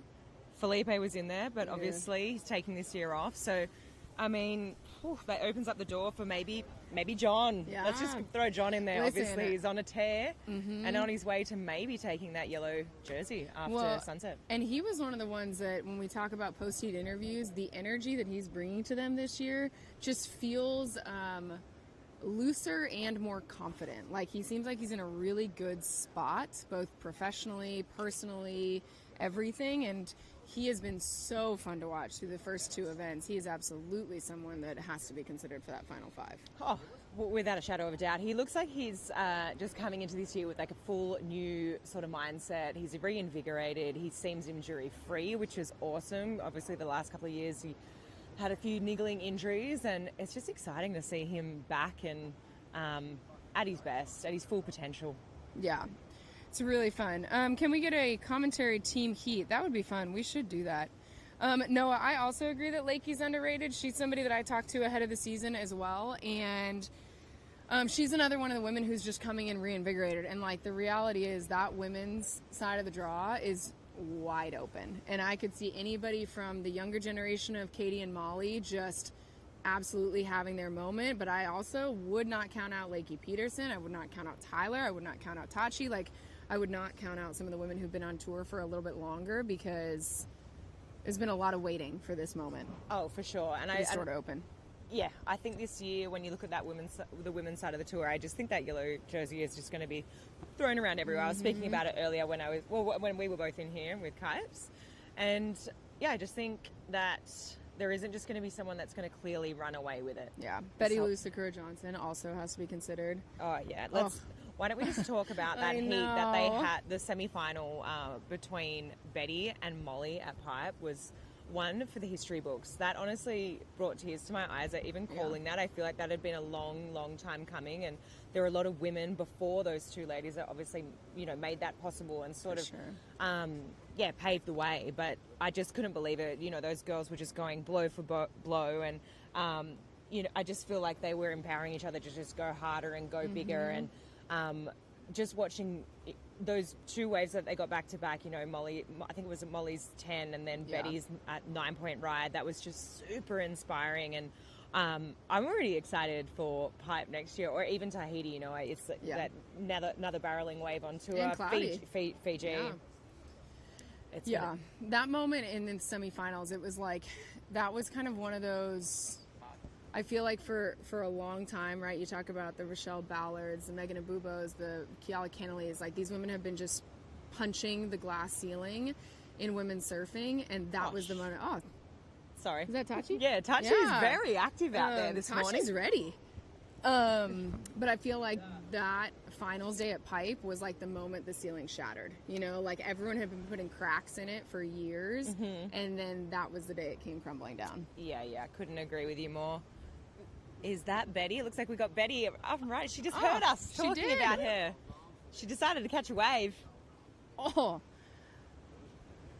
Yeah, that's going to be fun. Tati, that's a sick wetsuit, by the way, Betty. Love it. Love the fluoro pink and the contrasting between the light pink and the darker pink. But yeah, I think Tachi's been very active in this free surf. Is Jesse still here, or has he gone home? He's gone out to join. He's gone out to join. He's decided to suit up. Tachi. What's your favorite breakfast before a surf?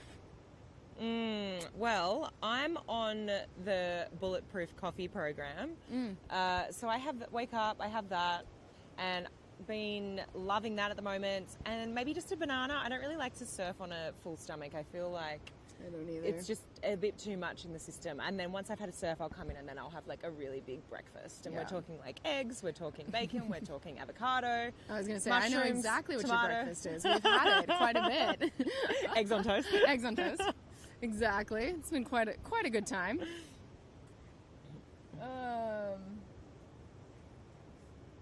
When did I start surfing? I was like 3 years old. There's actually a very fun picture that my mom pulled out when I first got this job of my dad putting me on a board when I was like 2 or 3 years old. It's on my Instagram somewhere. But yeah, I've been surfing my whole life. I grew up in San Diego and surfed all through high school, college, and then I knew that I wanted to go into sports broadcasting, so I ended up moving to Arkansas for a few years to cover sports there, the SEC, and then I went to Oregon, covered the NBA, and finally got a chance to get back to my first love of surfing and Olympic sports, and so been surfing my whole life, but have gotten much better in the last year with this job.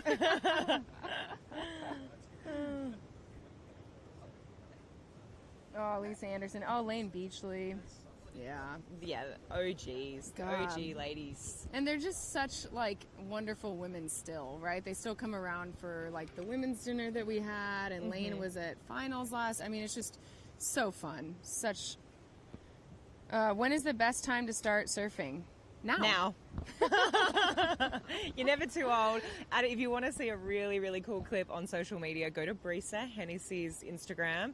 She took her grandmother surfing, I think, for her 80th birthday in Fiji. It is probably one of the most feel-good clips you can watch on Instagram. So cute. So yeah, the time is now, and you are never too old.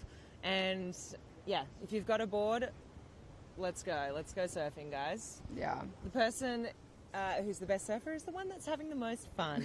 And it's never a bad day, it's just bad equipment, guys. Bad equipment choice. Yes, exactly.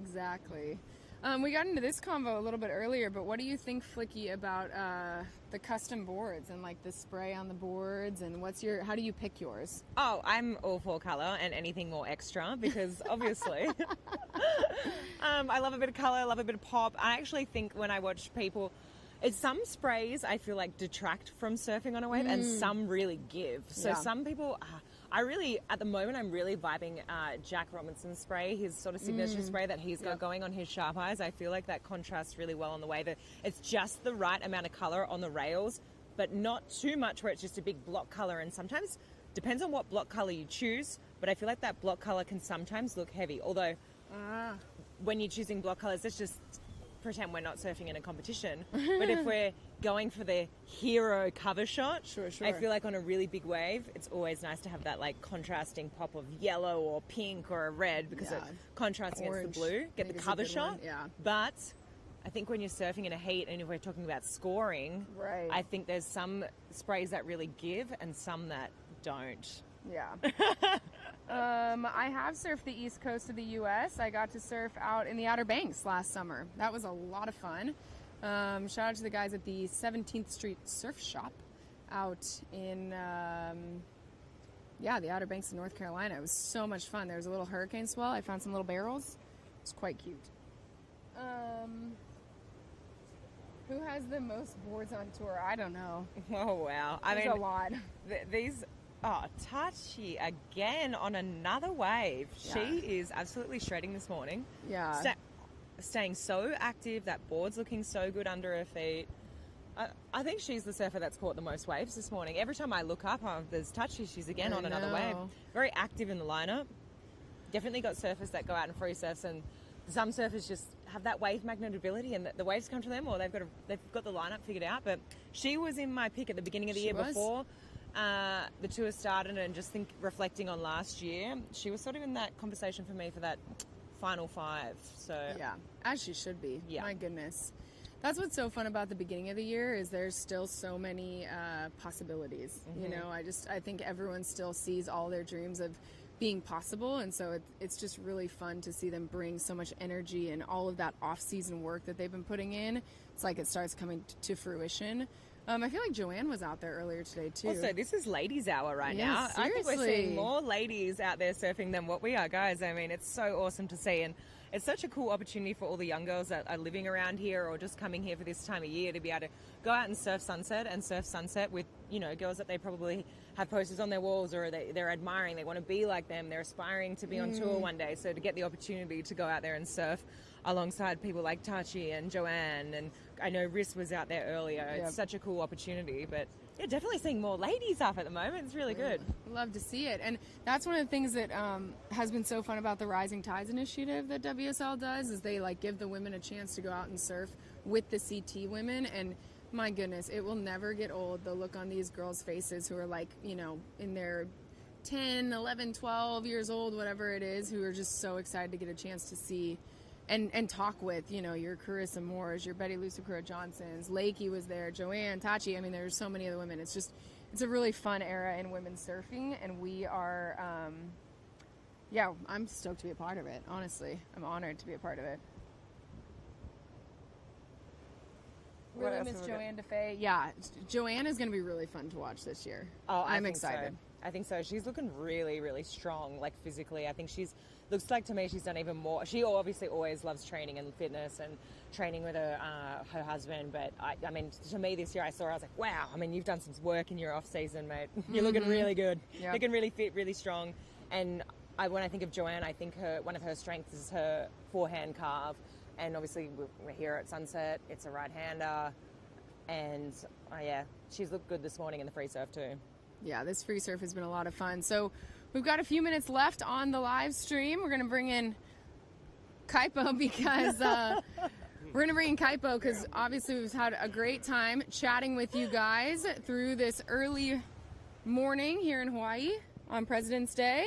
Not running the contest because it's a federal holiday, and so this has been a fun way to watch some surf, interact with you guys on Instagram, and yeah, it's been a good time. Back to you. Thank you, Amanda. I told you guys raw one.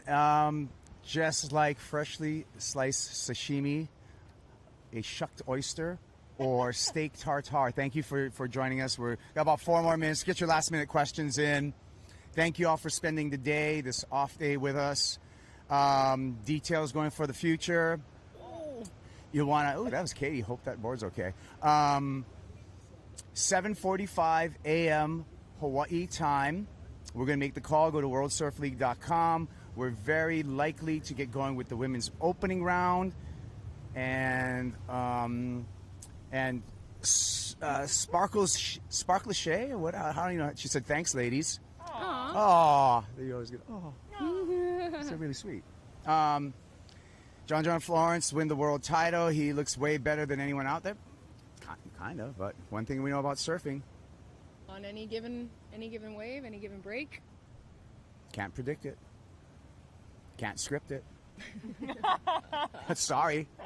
No script here. Sorry, are you conspiracy theorists? But no, I can't. We actually, you don't know what's going to happen. And a lot of times, the most informed surfer is not necessarily the surfer that wins the event. Sometimes they do. Yeah. What's been your favorite part of the morning, Kipes? So far? Wave, conversation had? My favorite part of the morning has been my bike ride down the bike path. Early on, I was weaving through chickens. And Tell me you're on the North Shore without telling me you're on the North Shore. No, there's chickens all over this island. I know, but the bike path is... Oh, yeah, there's not many other bike paths. We need one on the west side. It's dangerous out there. For you, Flick, your takeaway from this raw holiday free surf sesh? Takeaway is that it's been super fun. It's been fun to get a bit silly, get a bit goofy, and get a little bit controversial, and also just watch some really good free surfing. I think the ladies for me have been the standout. Every time I look at the screen, Tachi's been so active out there. I've seen her on a lot of waves. I've seen a lot of like grummy girls just really getting amongst it too. So it's been nice to just feel free and feel a bit goofy and get Trying to be real, huh? You like being real? I like being real. You guys dodged a couple questions when I was on the couch, I did though. not. I feel like, It was very. I gave you an answer. Yeah. Okay, hey. 1 minute. We have 1 minute remaining. Again, thank you for joining us for this Holiday Surf President's Day.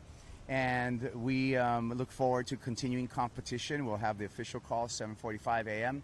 Hawaii time, worldsurfleague.com. And I'm going to tell you right now, pretty likely we're going to get going with the women's. AJ, final send-off. Go ahead. Thanks for joining us. It's been a blast. Really fun to interact on Instagram, too, with sending your comments. So thanks for doing that. Enjoy the rest of your holiday. We'll talk to you in the morning. Aloha.